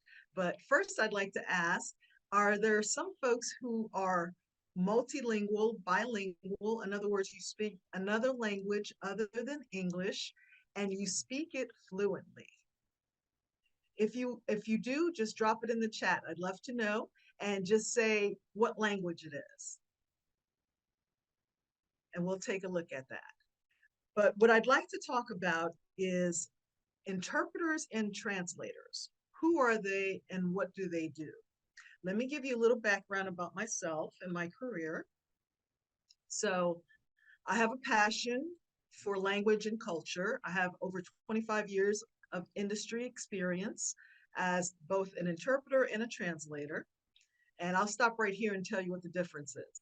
An interpreter is someone who is speaking. It's oral communication. So I'm speaking English into French, French into English. Oral communication, that's interpretation. Translation is written text. So it's a book that's written in English that's translated into Spanish, or a website that's translated into multiple languages. It's written. So that's the main difference. Although it is used interchangeably under the umbrella of translation or translators, I just want to make the distinction between the two. So continuing on to my career, I have written a book. It's called Multi-Billion-Dollar Industry, Translation and Interpretation, The Future in Language Careers, because there is a future in it. It's a high demand area. Because of the global economy, that we are all connected, services, products. You'll see products that are in multiple languages for the user guide. When you buy your cell phone, you might have the instructions in Spanish and English and Japanese, or your camera, your any kind of manual, you'll find many times are in multiple languages. That's the work of translators, for example. So this is the economy. We're all interconnected with language and culture. So this is why it's very much in high demand. So if you speak another language, there's a high benefit in very much in demand with employers. And even if you're not working as a translator or an interpreter, just to have that asset available to the company, someone who could communicate with their global market in another area or with a customer is very useful in the career path. So if you speak another language, make sure you notate that on your resume. Make sure in your interview that you share that with your person that you're interviewing with. Let them know that you have that asset. So let me give you a little history about translation. It dates back to more than 2,000 years. So there are more than 7,000 languages and dialects in the world. When you think about the Bible, the most translated document or book in the world, in various languages throughout the years. The most popular world languages, if you're dealing with business, I would encourage you to study, are English, obviously, French, German, Spanish, Arabic, Mandarin, Chinese, and I'll throw in Russian and Portuguese as well. Those are very global economy-based languages that are used commonly.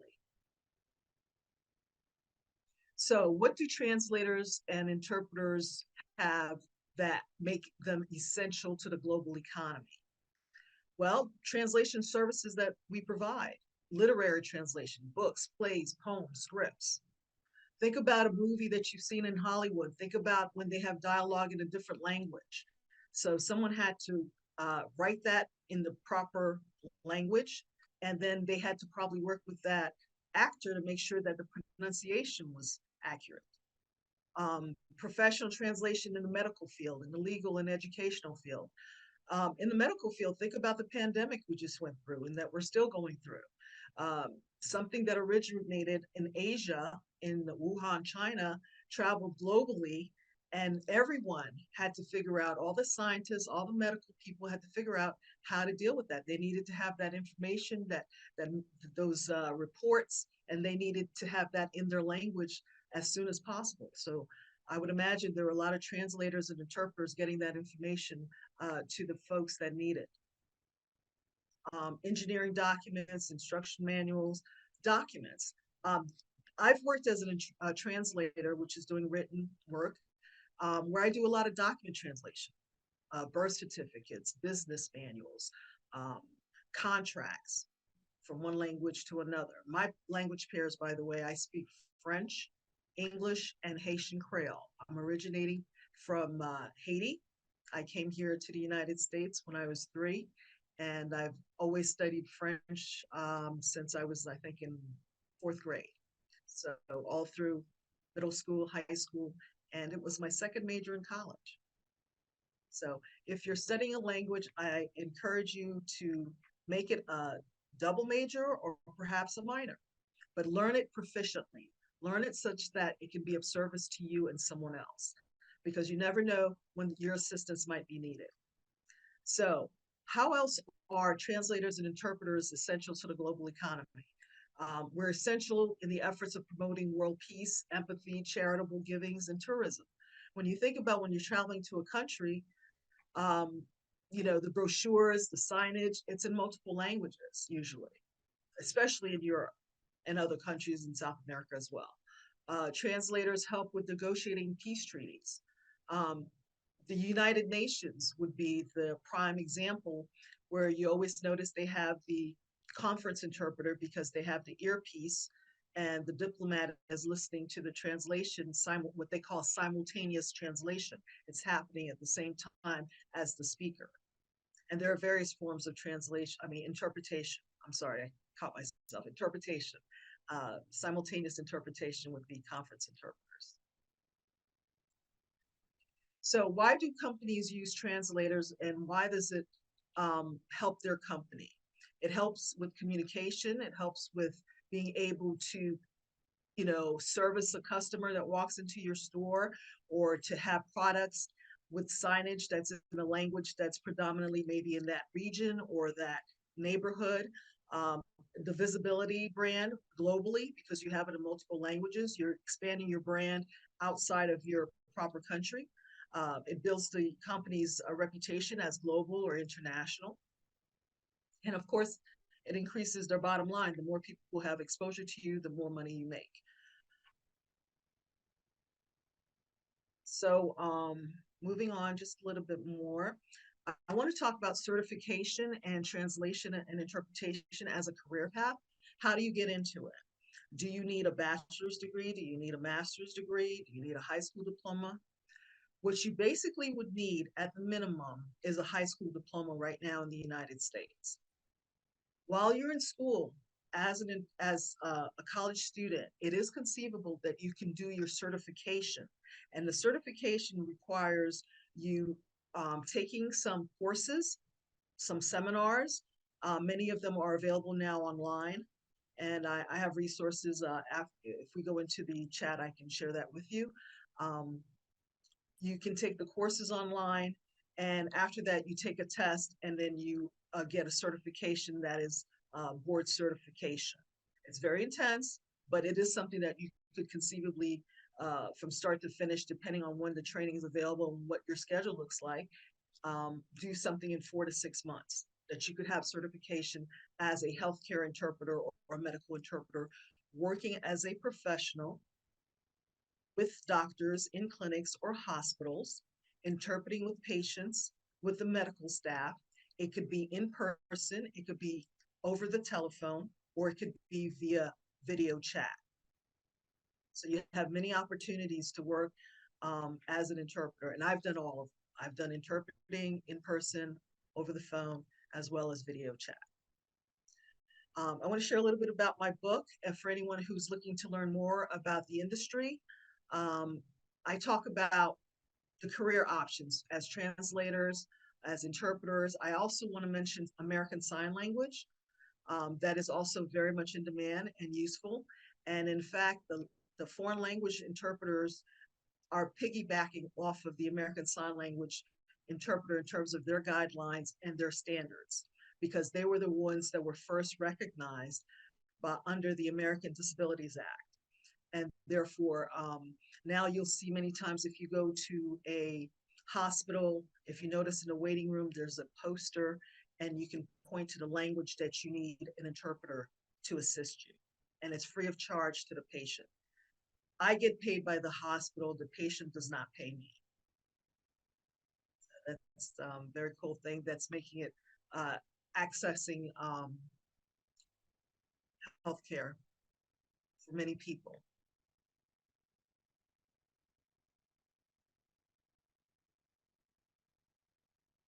All right.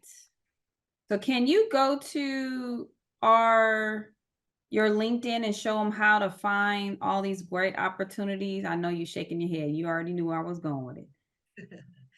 I'd be happy to do so. So what I want to encourage everyone who's listening, if you haven't started a LinkedIn page, please do so. It is critical. If you're talking about professional networking, that's the venue you want to be on. There are many ways you can highlight your profile, and you can advertise that you're looking for work. So let me share with you, for example, some opportunities of jobs that are available. And I get things in my inbox. So these are just things that are out there. Let me share with you real quick. Okay, so this is LinkedIn. And as I scroll up, you'll see there's just a lot of jobs. If you see the results, interpreter jobs, USA, United States, 1,400 that are posted. And you can just scroll down and see what language and what company. So for example, I'll take French because that's my language, okay? So French telephonic interpreter, like I said, you can work remote. They're looking for full-time, they're looking for entry level. This is a large company, and I actually already work with them. And I've been working with them long distance because they're based out of Pennsylvania for probably 15 years. So they tell you about the job as you scroll down.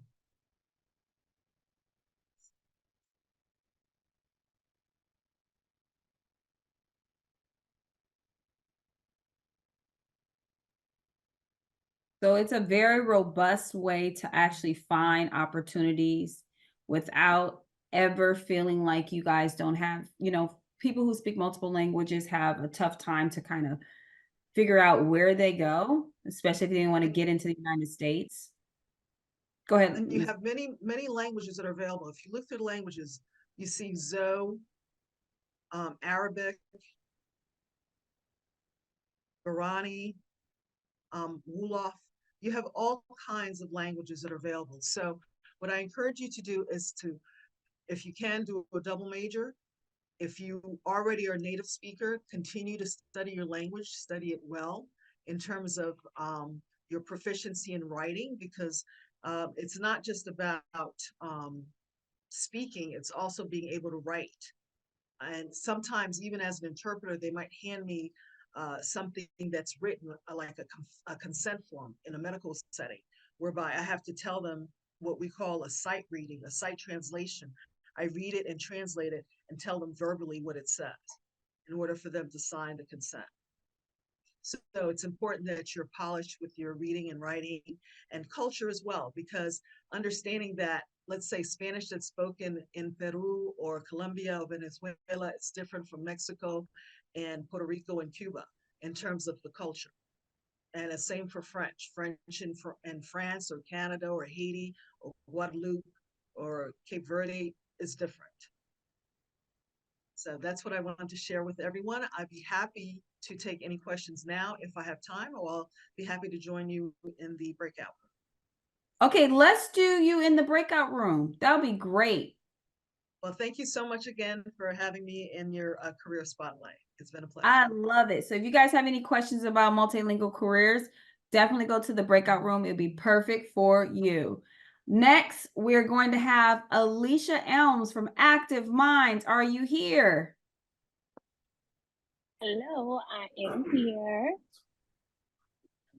Yes, super excited for you to be here. Active Minds, tell us who you are and go right ahead into your presentation. All right, perfect. Thank you, Denise. Hi, everyone. My name is Alicia Elms. I am the Senior Manager for Workforce Development at Active Minds. And today we're going to talk a little bit about career exploration and opportunities that we have at Active Minds. All right, let's do it. Share. All right. Green color headset. Okay, next slide. So a little bit about Active Minds. We are the leading nonprofit in the U.S. working to end silence around silence and change around the culture of mental health by mobilizing the next generation. Active Mind, over the past 20 years, Active Minds has created an impact through signature programs like Send Silence Packing and our Active Minds Network to mobilize youth and young adults to create change for mental health. And today I will share 3 opportunities that we have for careers at Active Minds. So the first one is our internships program. At Active Minds, our internships are geared towards current college students and recent graduates. Interns have the opportunity to interact and engage in substantive work, gain experience working in the nonprofit sector, and really doing the work to change the culture around mental health. And some of the ways that this can happen is by working through our different departments. So if you have, let's say you are a communications major or you work in graphic design, we have opportunities like that for folks to really blend the passion that folks may have for mental health and your major and careers that you have. Our internships are offered at 3 different points in the year. So during the fall, the spring, and then in the summer. These are paid opportunities and are completely remote. So all of our interns are paid $1,250 per month. So you are compensated if you intern with us. We are currently in the process of accepting applications for our fall interns, and the interns will start September 16th. So if you are interested in applying, please use the QR code that you see on the screen. It will take you directly to the application and apply. The application will close on Friday, June 21st. Our next opportunity that we have for folks is our Mental Health Academy. So this is a unique paid leadership opportunity that we have for folks who are rising 9th graders through 12th graders. So this is solely focused on our high school folks who really have let it be known to us that mental health is a crisis and the issue that is related to racial and social justice that people really want to see change made. And so we have our young adults who are advocates for mental health that are working around changing the mental health policies at the school boards, within their school district, at the local and state level around policies, really working towards things with achieving affordable health care. And this opportunity is really rooted in making sure that we increase mental health resources for Black, Indigenous, and people of color, so our BIPOC community, and our LGBTQ community for folks who identify as lesbian, gay, bisexual, trans, queer, questioning, and others. And this is really because we really believe that that mental health really impacts those communities. And we know that our folks want to make sure that we are really doing the work to advance the support in those areas. I believe we are currently accepting applications for folks who would love to participate in that program. And if you would use the QR code that is on your screen as well, it will take you directly to the website. And then we have our third opportunity, which is Cause and Career. So Cause and Career helps emerging and young professionals pursue mental health advocacy as a career. So many of our young adults who have engaged with our programs, they are advocates and would like to be advocates, lifelong advocates. And one of the ways that we're doing this is moving into the career sector. And our Cause and Career website really serves as a resource to bridge the gap for emerging and pivoting professionals to help find them job opportunities, mentorship, networking, and really understanding what are the ways that folks can get involved with mental health in their careers. We know that sometimes a lot of folks may not want to be providers, but still really want to show up in this space of mental health. And so we really work to help folks be able to identify what career path will really help for young folks as they are looking to pursue their careers. So if you go to the website that is listed on the screen, if you use that QR code, it will take you right to the website. There's a quiz there if you're not sure what career path may be available for you to help really identify what career path may work. We do have job opportunities that's listed. We also have a section that is for our career connectors, where we have a collective of individuals who are mental health advocates that tell their story about how they continue to advocate for mental health within their careers. It may seem like I went through this pretty quickly, but if you all have any questions or would love to continue to connect, please feel free to contact me. This is my information that is on the screen. I love it. Thank you so much, Alicia. There is a breakout room for you so that you can ask, and those can ask questions and those can answer. You can answer those questions for those people who are interested in careers in mental health. And I want to say that it's very important for us to continue to do the work and build out in this industry. It's a very big industry. There's a lot of things that are happening, and we need to have more practitioners from all representations of culture, demographics, whatever you represent, be in this space to help those who identify just like you. Thank you, Alicia. For those who have questions, go to the breakout room with Active Minds and Careers in Mental Health. We'll be on for the next 10, 15 minutes. All right. We are going to have Miss Quiniqua Qualls from Houston-Tillerson, our HBCU representative. Hey there, good afternoon. So excited to join you all today. Again, Quiniqua Qualls, Director of Human Resources here at the wonderful HBCU Houston-Tillotson University in the heart of Austin, Texas. So a lot of people have possibly never heard of Houston-Tillotson, and when they do, they think that we're located in Houston. Houston and Tillotson represent names of our former presidents and a merger when we transitioned from being a college and taking the college name and the university name and putting those two presidents' names together. Welcome and thank you for joining.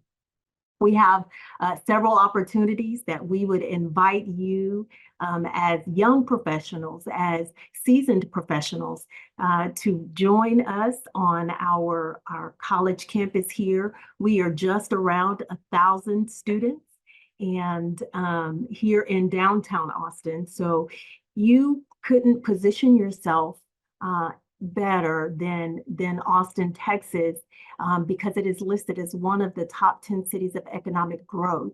And so if you're looking for opportunities and to grow, I would encourage you to consider Austin. Most of our opportunities are going to be here on campus. We are wanting our faculty and staff to join us as we re-engage our students. And so not a lot of opportunities to do remote, except now that we are partnering with NCRF, we are establishing a campus in the San Diego, California area and looking to launch more about that opportunity. But the classes are going to be mostly online until we expand fully and have everyone as far as faculty and staff set up to support you there. So be looking for future opportunities to work there. I wanted to share with you a little bit about what we have available now, and I'll give you the website and share my screen so that you all can see how to get there and how to get started. And so let's do that now.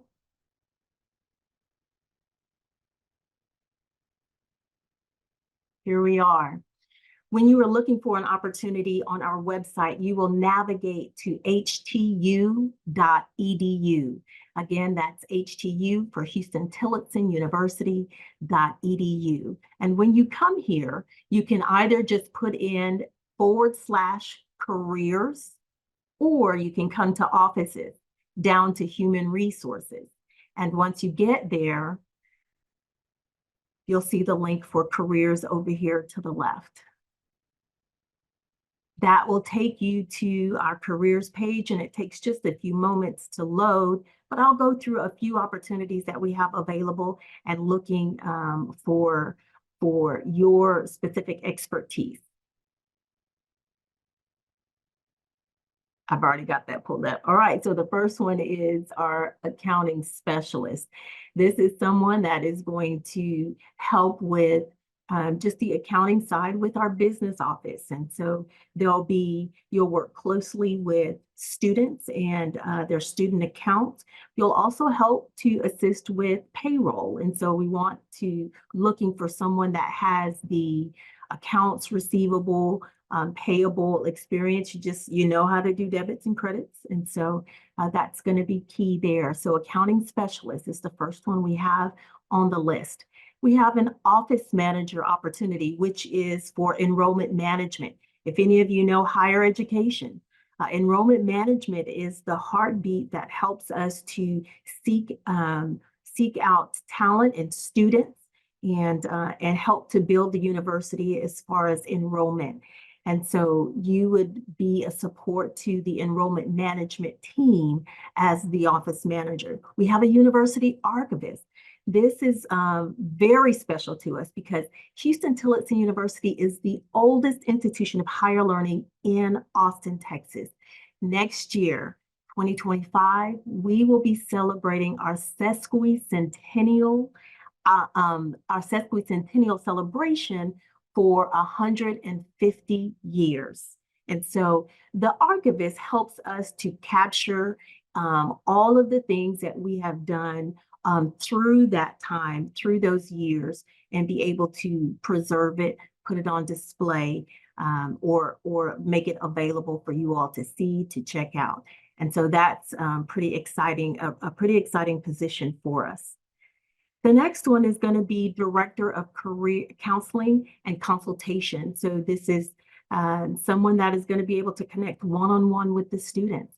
And as we grow, as the campus community grows with students, we look to be able to provide the support for those students when you want to talk to someone. And so Counseling and Consultation Center provides that type of support.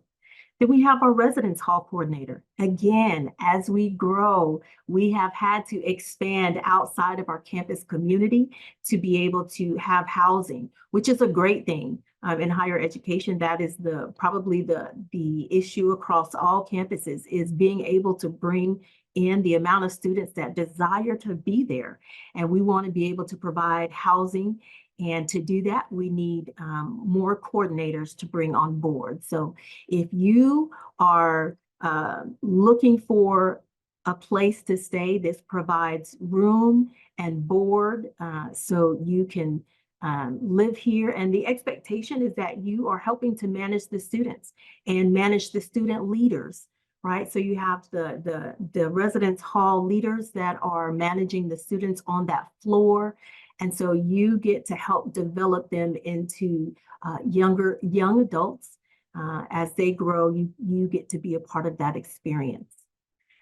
And then the last opportunity we have, but definitely not least of these for staff, is going to be our cashier in the business office. And this isn't your typical cashier opportunity.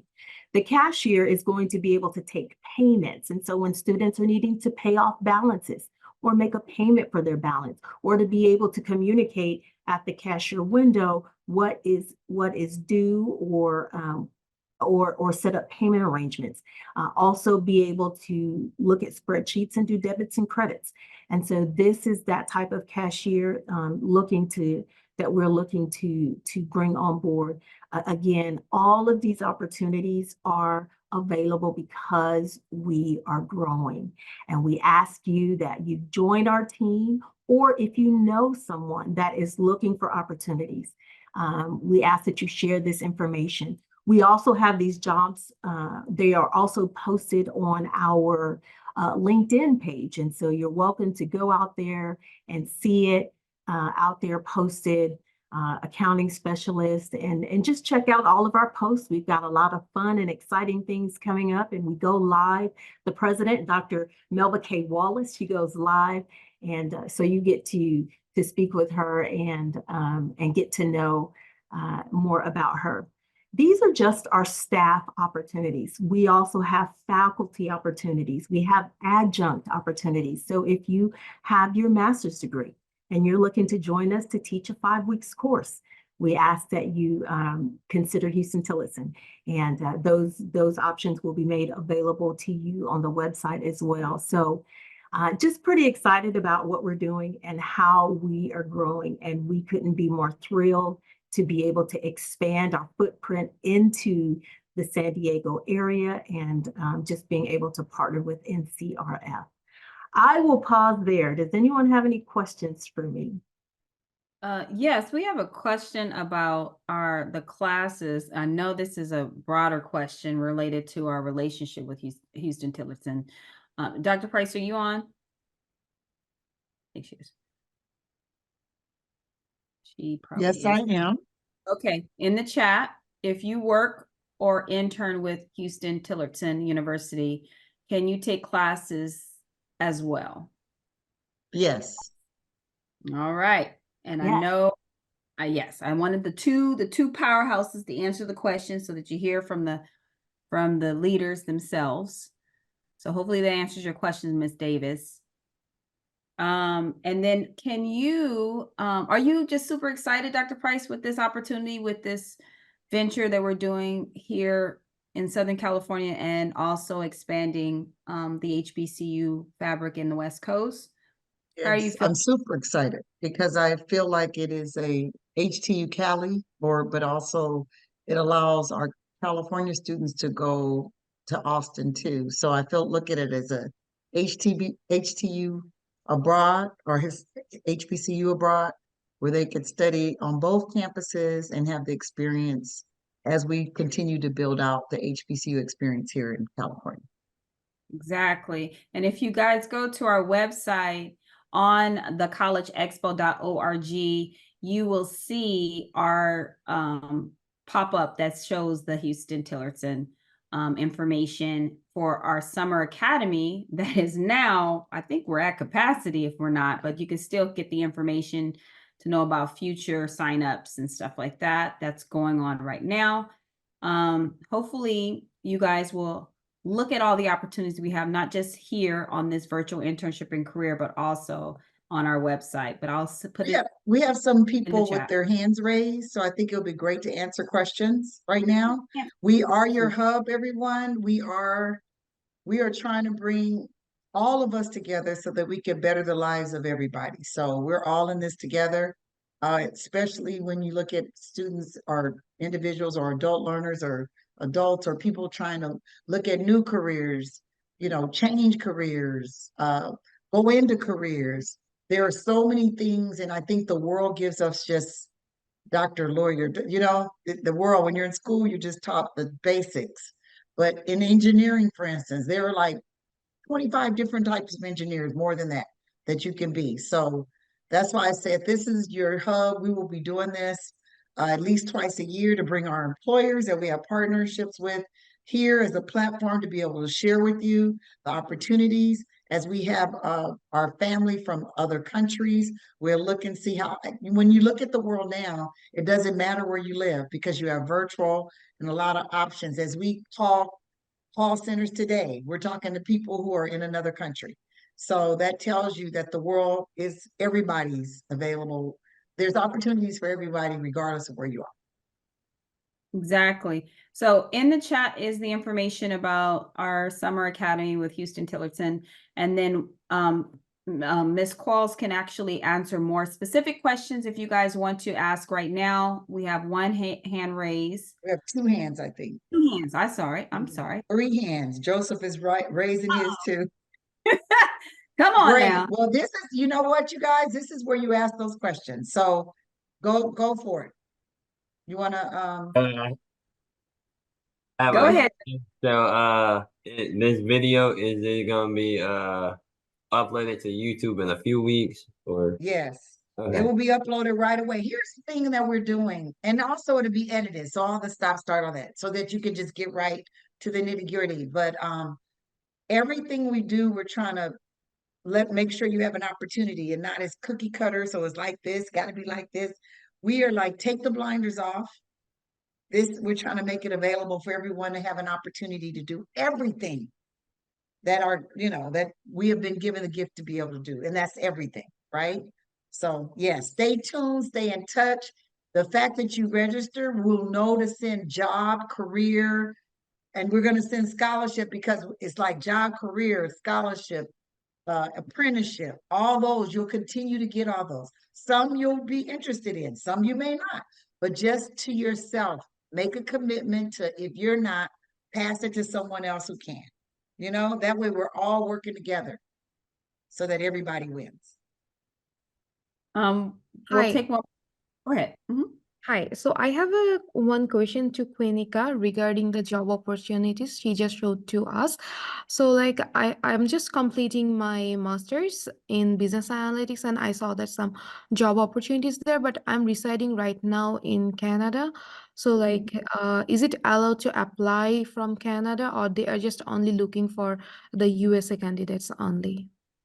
Well, and I could say, and Denise could add on, because Denise is in this every day. I'm just going to tell you because, again, we get blinders. And I just was saying that a lot of the jobs, when you talk about virtual, you talk about brands. So for you, like Beyonce's brand is everywhere, right? Yeah. What is that? Some of these companies are the same. T-Mobile, Toyota, Yeah. even with the US jobs. And what I was saying earlier too, you may be in another country, but you may want to move to the US. You know what Yes. I'm saying? So Yeah. look at it that way. If you're looking for an opportunity in the US, if you live in another state, you might want to move to California. If it's something for everybody. And it's to allow you to open up your mind to say there's virtual jobs. There's jobs where you work from home, Yeah. which is the same thing. So you might have to just travel to the main office sometime. And then there's jobs that have a lot of different have a brand that's all over. AT&T all over. Toyota all over. You could buy Toyota there, right? Yes. So you see what I mean? And they need everything. So also I want you guys to take your blinders off, and just because it's a car manufacturer, that doesn't mean they don't need doctors, lawyers, accountants, marketing people, salespeople, designers, graphic artists. They need everything because Yeah. every company needs everything. And another thing I want to just reiterate as far as going after any opportunity, sometimes you got to knock on the door more than once, more than twice, more than 10 times, more than 30 times to get the opportunity that fits right for you. Just know that you guys all have a calling or purpose in your life.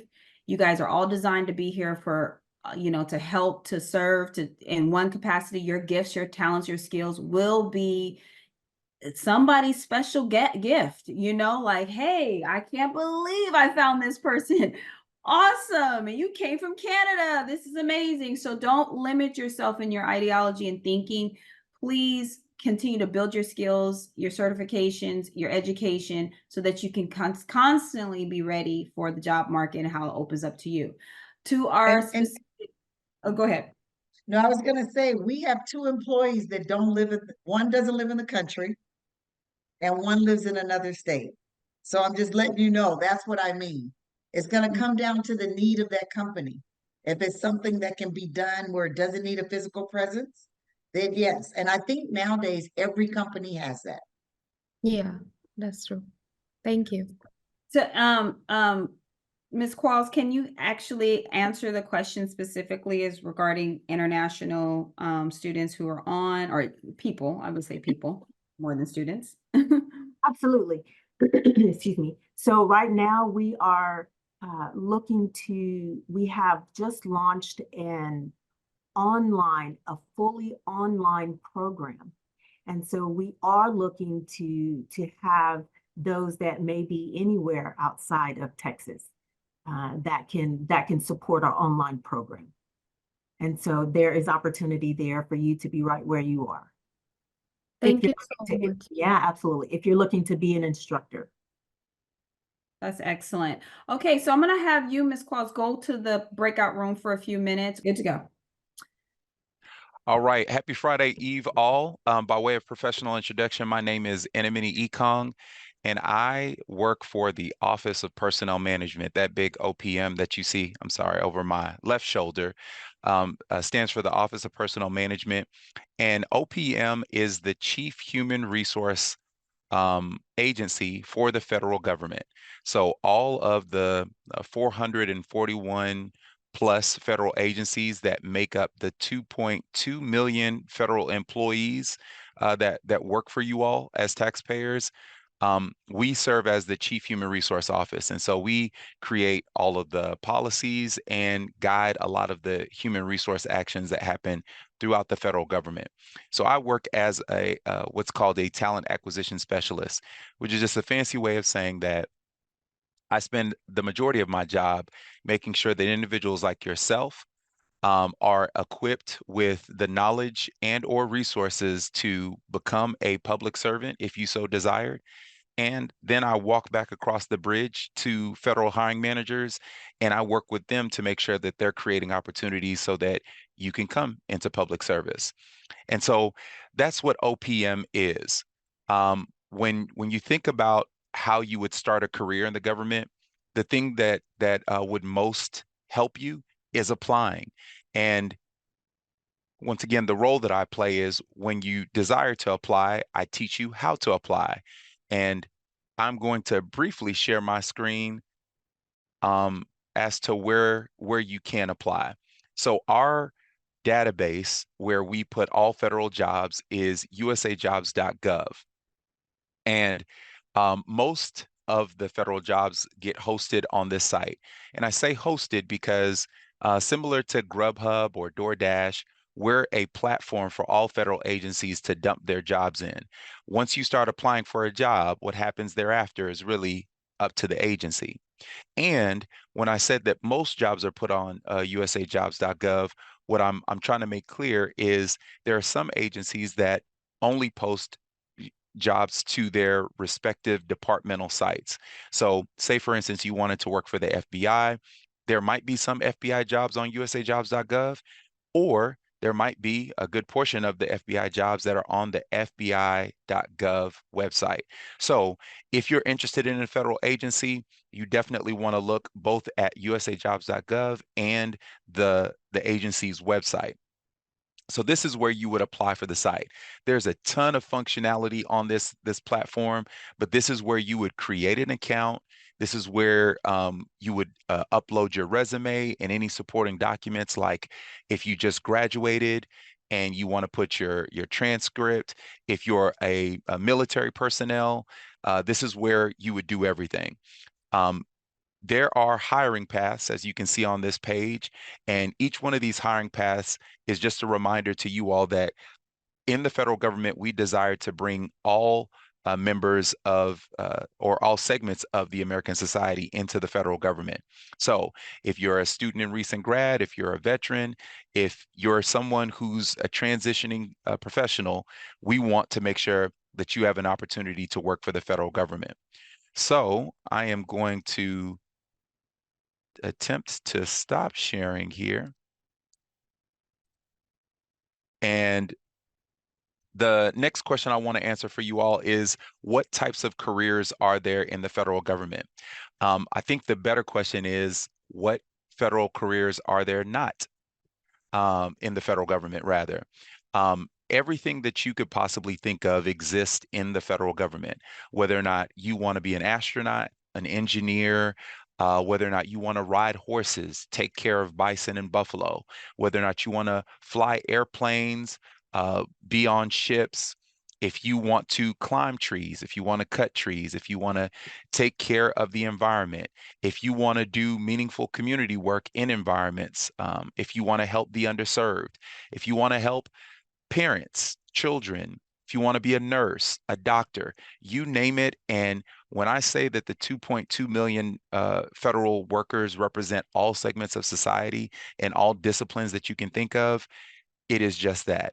And so if you're thinking about any career in finance, business administration, IT, you name it, there's a place for you in the federal government.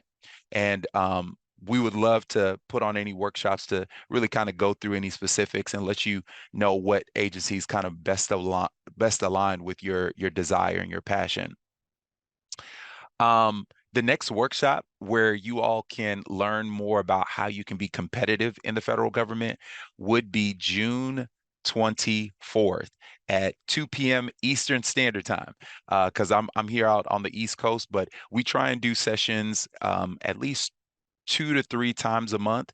This is kind of an interesting season because we're in the summer season and we're working a lot with our early career talent and our interns. So if you ever get into the federal government and you get an internship, it's likely that you'll receive some of the programming that we do by me and my colleagues here at OPM.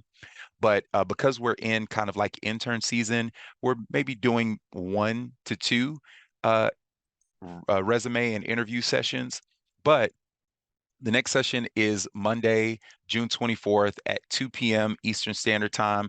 That link I have provided to the National College Resource Foundation, who has been a wonderful partner.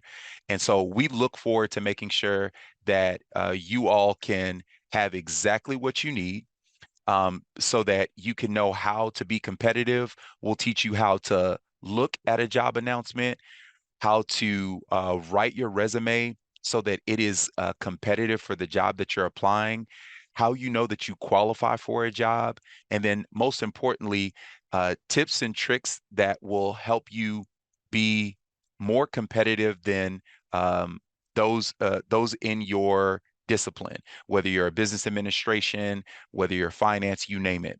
And so if you're interested, please come to that June 24th session. And where possible, we're trying to work with the National College Resource Foundation to create some opportunities for you all that are uniquely for those of you who are attached to the organization. So we look forward to serving you all here in the near future. If there's anything that we can do to better serve you, do let us know. But otherwise, we hope that you bring your giftedness to government, that you consider us as you're thinking about not only a job, but a career. And we thank you all for attending today and look forward to serving you. We have one final presentation, which is our exciting movement enrichment program. Oh, yes, George Bravo in the building. Where are you at? Thank you. I'm right here. Go ahead. Tell us who you are and what you're Sure. representing. Of course, it's us. I have to. Sure.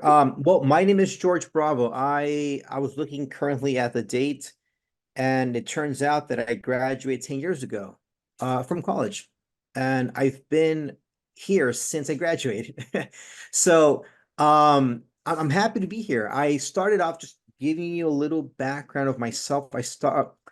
I left college. I graduated from UC Riverside, wanting to do something meaningful in my life. I wanted to become a doctor. And I found a tutoring position, a math tutoring position with the National College Resource Foundation. Then the movement enrichment program developed. It was born, and I became a peer advisor.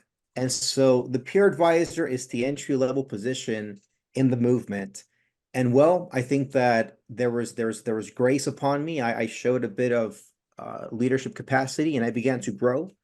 And I became a site coordinator, and currently I'm a program coordinator. So I am a program coordinator, and I'm that one person that lives abroad. I'm actually in Madrid, not Madrid. Sorry, I'm in Spain. It is 11:23 my time. So just like a lot of the people here that are in different countries, National College Resource Foundation is a company that wants to see growth and really develops its employees. So I'm a product of the National College Resource Foundation, and I thank Dr. Price and the team for that. So let me quickly share my screen and just tell you a little bit of the movement. So can you guys see it okay? Yeah. Yes, can. All right. So you can find more information at thecollegeexpo.org. You'll find a bit more about us, but the movement, what is it? We are an initiative which confronts the disparities in the educational system, providing comprehensive, holistic intervention, mentoring, tutoring, college and career planning, and student athlete support. And in other words, we try to see the entire student. We're not just tutors. We don't call ourselves tutors.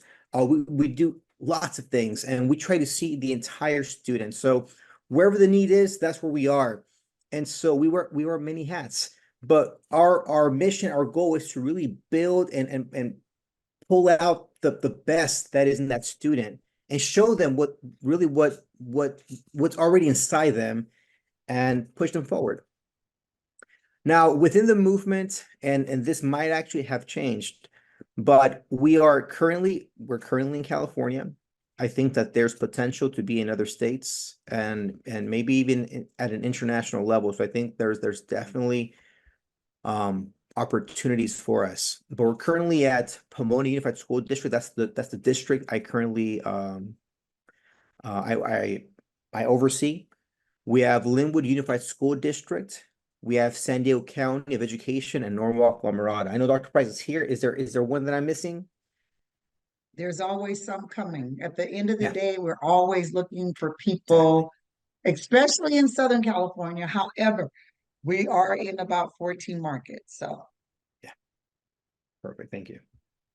All right. So what do we do? So I did mention that we do a little bit of everything, but when it comes to the academic support, we are in the classrooms. We are assisting students. We are providing academic intervention in all subject areas. So I believe that all of us have a certain strain. We incline towards a certain academic subject, and that's where we try to support our students. But we've mainly been helping with math, in the sciences, and lately there's been a lot of need for English language learners. So it changes, but math has been a big focus for the longest time.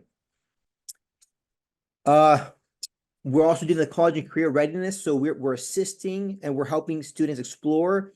We provide scholarship. We try to search for scholarships and internship opportunities. So it goes right in line with the vision of the company. And our mentors assist students when it comes to college planning, college exposure, financial supports. And there's a branch of Students on the Move, which is virtual. It is a separate department, but it's something that branched off from the movement. We're really heavily focused also when it comes to social emotional support. We provide workshops. We do one-on-one/group mentoring. We handle caseloads, so students that are at risk, students that need a bit more attention, the students that maybe some of the teachers cannot focus on, we work with those students. And we're very engaged when it comes to the different clubs and groups on campus. We've even been part of the creation of different clubs, but we love to see students take the initiative. And so we're there.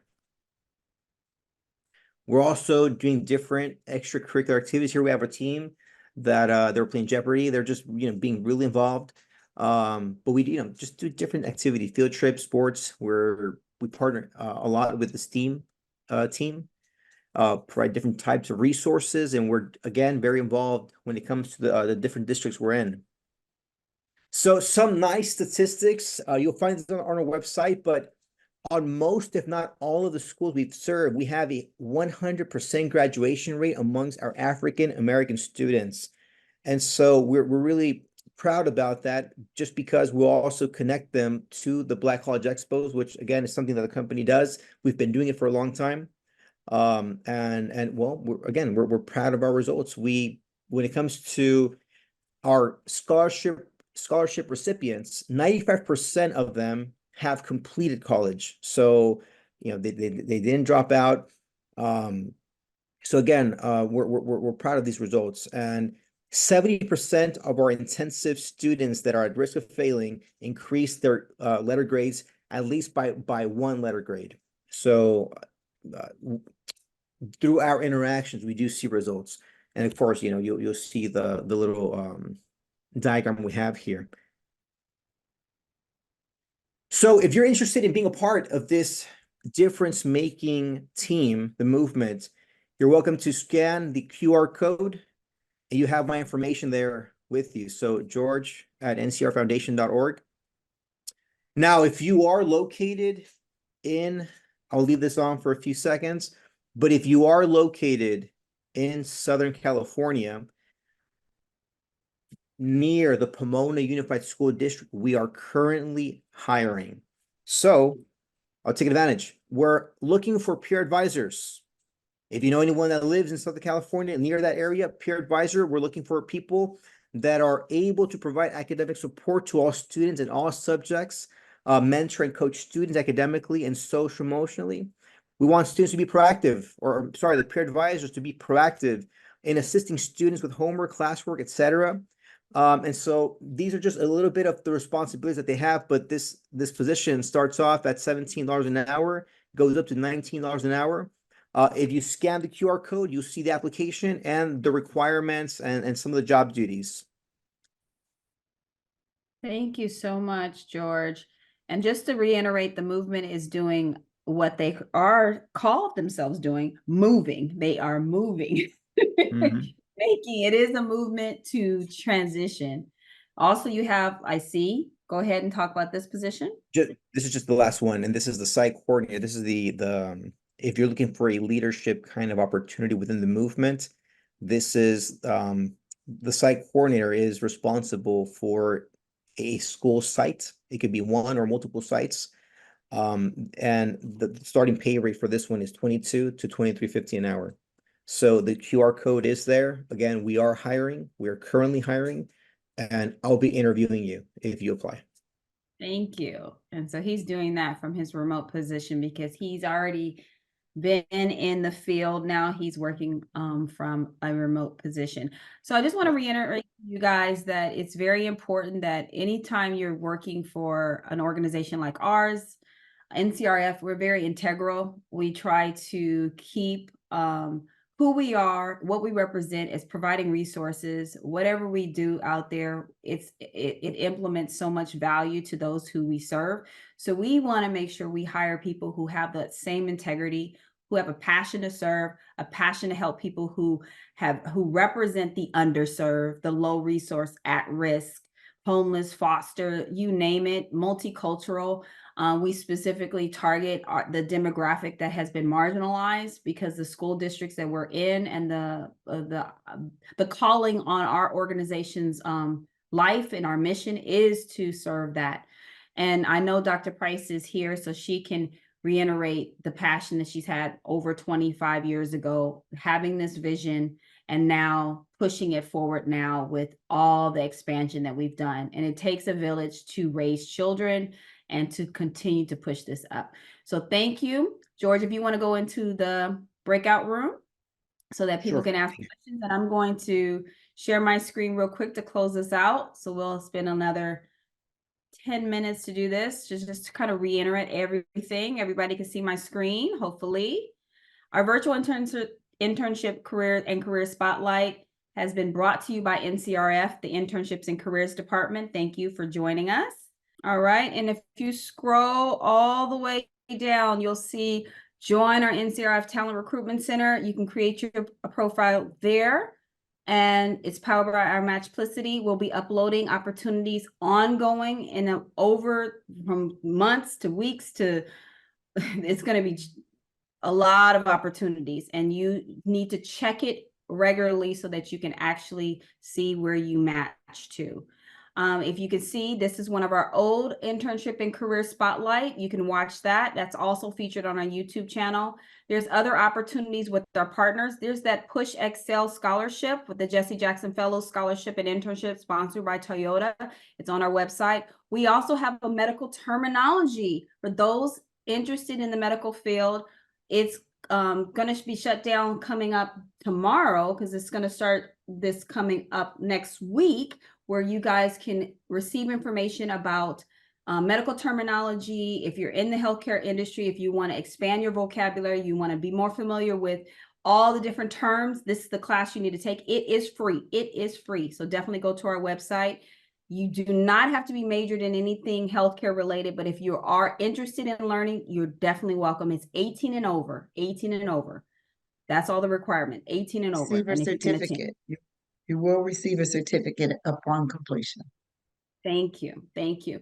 Some of our partners, not just the ones that you saw today, such as Active Minds and CAS, is Comerica Bank, U.S. Army, HP, MP Students, T-Mobile, the Navy, Uber, of course, Toyota. You saw U.S. Help Desk, Wells Fargo, and WSS, and more to be added. These are some of the partners who couldn't join today, but definitely you want to go to any of our programming. If you want to watch anything on our NCRF TV network, go to our YouTube channel. Here's a way to click it. You can watch the show that I and my colleagues produce called Elevate Your Game. It's all about, expanding your mindset, increasing your capacity, your skills, and building from everything from college and career readiness to financial literacy and education, to the power of your voice, to mental health. It's elevating you into a better life. That's on our NCRF TV channel. So super excited for that. And then also, I just want to go to, I guess I'll just click it here. Our virtual, let's see, internship spotlight. Then go here real quick. And then you know about us. Here's the QR code for the federal jobs. If you haven't clicked that already. This will be you can also preview this on our NCRF TV network once we release the video. The federal resume workshop, which is on June 24th. Sign up, register, learn how to write, and get a very good federal resume done. It's much different from a standard resume. IRS career opportunities are here. T-Mobile career opportunities.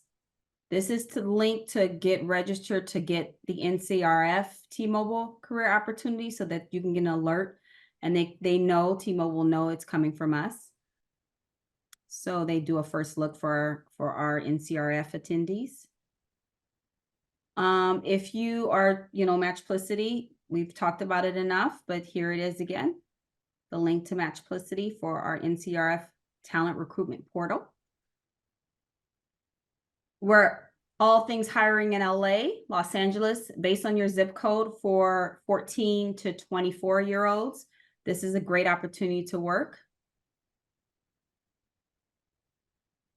US Help Desk Academy.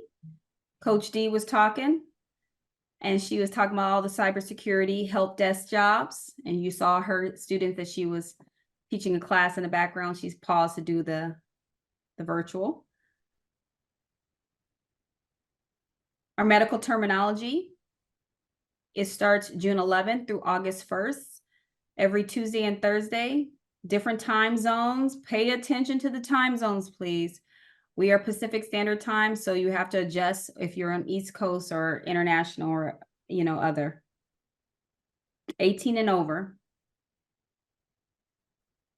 If you want to learn more about becoming an actuary, be an actuary, go to this QR code to learn more of what the actuarial science careers can entail, from data science, computer, and mathematics. Of course, multilingual careers. This is to Lynn Roach's LinkedIn page, so you can connect with her directly so she can give you more insight, how to navigate LinkedIn, how to source jobs. She's always on LinkedIn. That's how she communicates mostly. Of course, if you went to her breakout room, she explained more. Active Minds, mental health careers with their partner Cause Plus Careers, finding careers in mental health. Toyota Push Excel Scholarships Internship. That's the $75,000 for the rising sophomore at an accredited university. This with 2 internships, up to 10 applicants and can receive this opportunity. So please apply. Remember, there wasn't that many that applied last year, so they're definitely promoting it out. Deadline is June 14th. And you have our movement, our movement enrichment program. For those who are interested in social emotional support, tutoring support, and all things that help students in person and some of our virtual support systems. And our requirement is 18 and over, college, either in college or college graduate is what we're looking for specifically, because we want to encourage education. Houston Tillotson University is the first HBCU to be brought to Southern California. We're super excited about that. This is our opportunities. That's their QR code.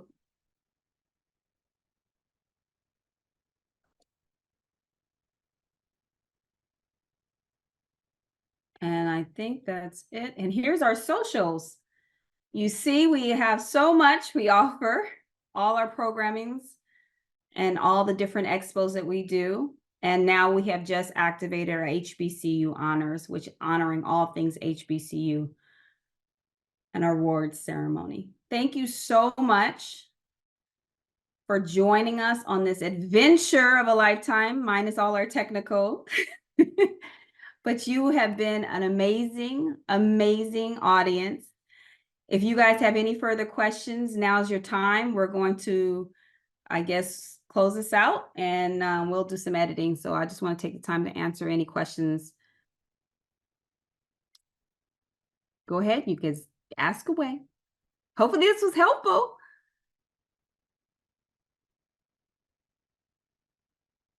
All right, Miss Stu, do we have any questions down in the chat? Let's see that. We don't want to just kick you out of here. We want to make sure. I think people are still in their rooms talking to the necessary people. All right. Oh, thank you. Thank you so much. I appreciate you for watching.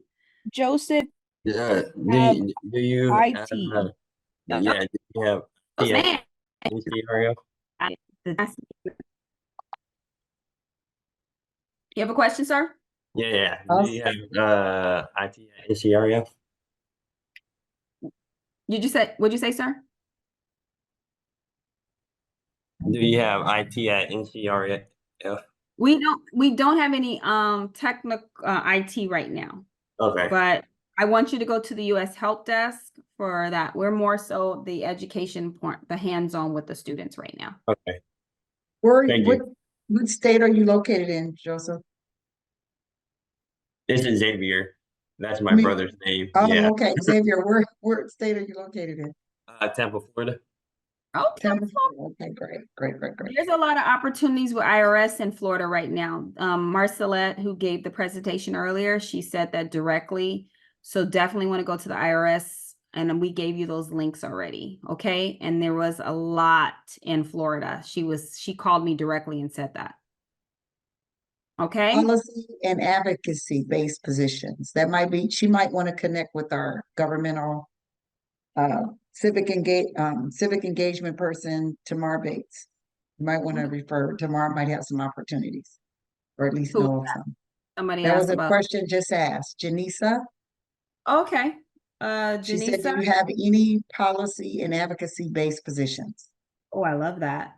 Okay, So they're working with governmental, they're looking for interns, it's a lot of ways to get in there. So there's two ways that we can answer that question. Number one, just like Dr. Price said, our government relations and HBCU connection, she's the director of that program. She is heavy with, government relations. Tamara Bates, I'll put her email in the chat. And then also the USA Jobs is another way. They have everything from high school all the way up to professional. But I definitely suggest you go to their federal resume workshop June 24th. That's in the chat also. So copy the chat. And also internships for seniors. Lisa Davis is looking for internships for seniors. And I know what has happened is a lot of people came in later too. So they didn't catch so that she just has that question. Yes. For seniors, it just depends on what role that you're looking for in what industry. And I have to research more specific related to your industry. So I don't know what industry are you looking for? And also too, is she architectural? Okay. Are you a senior in high school or a senior in college? I'm a senior in age. Okay. Okay. That's even better. Okay. That's good. Go ahead. I worked 16 years in my field, mainly doing architectural drafting, but I never got for instance, my registration in architecture. That was always a dream, as well as to do something architectural, interiors, or even now environmental engineering. And now, I had to stop working. I got hurt on the job. Had to stop working for that, as well as my mom, who's now deceased. I was her caretaker. So basically, I've been out of work for about 8 years. Okay. And I'm trying to get back in via an internship, but it's like nobody bites when I put out my resume. I'm sorry? Apprenticeship would be good. What state are you in? What New state York are you? City, New York. New York. Okay. Have you tried the National Organization of Minority Architects. That's an organization that is more like club-based, where you can network amongst other architects to find Yes, I have. I Okay. have, but my thing has been money also, as I've been out of work for these number of years. So sometimes a Okay, lot I'm of, gonna yeah. I'm gonna say two things. I'm gonna reach out because we work with governmental affairs people and also senators and stuff in certain areas. So we have a very close partnership with Senator Kevin S. Parker, he covers, I know, Brooklyn, but he also covers he's a senator for the area. So I'm gonna reach out to his office. So if you can reach out to Denise, we'll reach out because we do our expo in New York and we will be back there October 28th. So connect with us there too, regardless, because there will be all those resources will be there as well. But that's one I can think of right away, thinking about the senator's office, to see what is available and what do they recommend to help you get back. Because you're just trying to get your footing back. You're trying to get back in.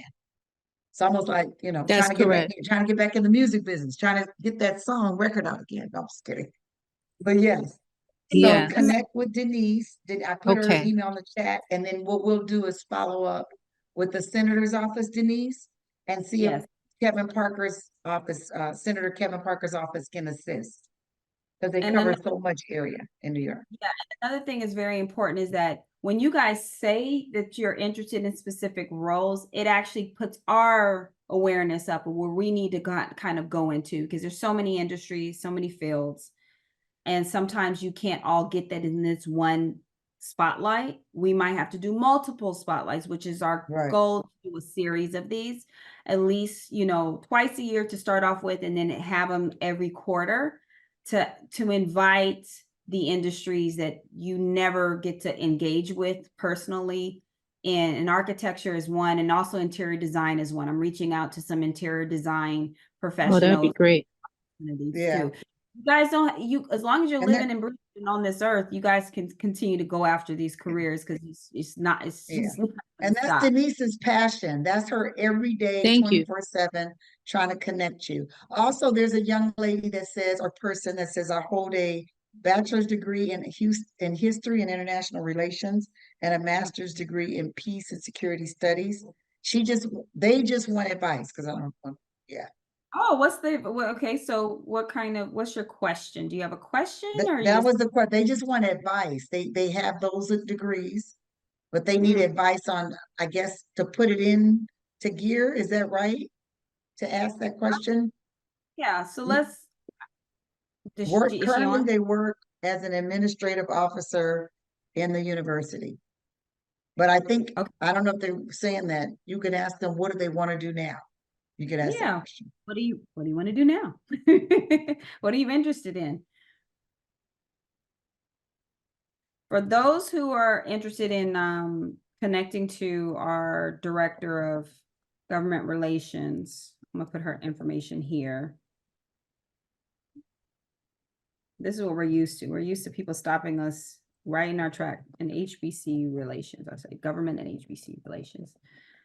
Her name Yeah, is we would need to know what you would like to do. Like, what's your dream job? Like, what would you like to do? And then at that point, because we meet so many people across the country and they work with us or they're on our panels for our booming careers. So we have a plethora of different professionals in different fields.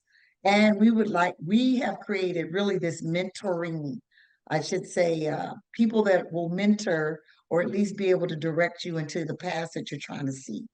So if you could tell us specifically what you want to do, like if the wand came down and it said, bam, you could have got that, hey, what do you want? Whatever you want to do, you could do. What is that? So then that way we can work from that perspective to help you. And one of the things I always encourage our participants to do is look at the ideal job, and then many different levels, from entry level, from internship perspective, from entry level perspective, from mid level to the higher senior or C-suite level. Look at the job descriptions that are involved in that, the qualifications and requirements, And then as you continue on with your education and your skills building, I want you to look at those job descriptions, qualifications, and requirements and master those so that you go into school or to that certification or that license program or that, CTE, career technical educational advancement with the goal in mind, not with, oh, I'm just going to get this and hopefully one day. It's very strategic so that you can map out your plan. If the requirement is for you to have a license or a skills in a certain particular, tool or, technical aspect, then master it. Master it. Lead in your classroom. Volunteer in those projects. Ask questions to your instructors. Be all in. Closed mouths don't get what? Fed. So you have to really be involved in your education. You have to look at it from so many different perspectives. I want to share too with everyone, to get deeper. If you could take the things that you're trying, because this is going to probably take a little bit of time in terms of what you're looking for, and she's going to have to go out and vet. So if you could email Denise, like the person that said they want to be in security, be specific.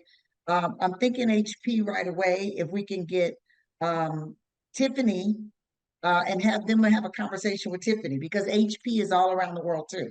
So if we could get tips, so that's what I'm saying. If you guys could email Denise what you would like specific help in right now, she will go to work on that so that we don't spend the time and take away from everybody else. So that would be the best thing. Denise, email Denise at ncrfoundation.org. That's Denise, Denise, and I already put it in the chat, at ncrfoundation.org. And that way, all the questions that you have where you're going to need, it's not a quick fix or a quick help. We could at least start there to help you with that. And then that way she can look for things that she'll help you, her and her team, Bianca, we have a team. She has her team, Faith, they'll all work on how we can help best. I love the aviation aerospace too. That is We do have a huge. relationship with United Airlines on the, they're slowly coming in. They're slowly coming in. It's taking a while to get them to be a partner, but I do have connections at United Airlines, and they talk about the United Aviate program. They really promote that. I don't know if you've seen the commercials. It's really cool. Look on their website. United Aviate is for young people who are interested in becoming aviators.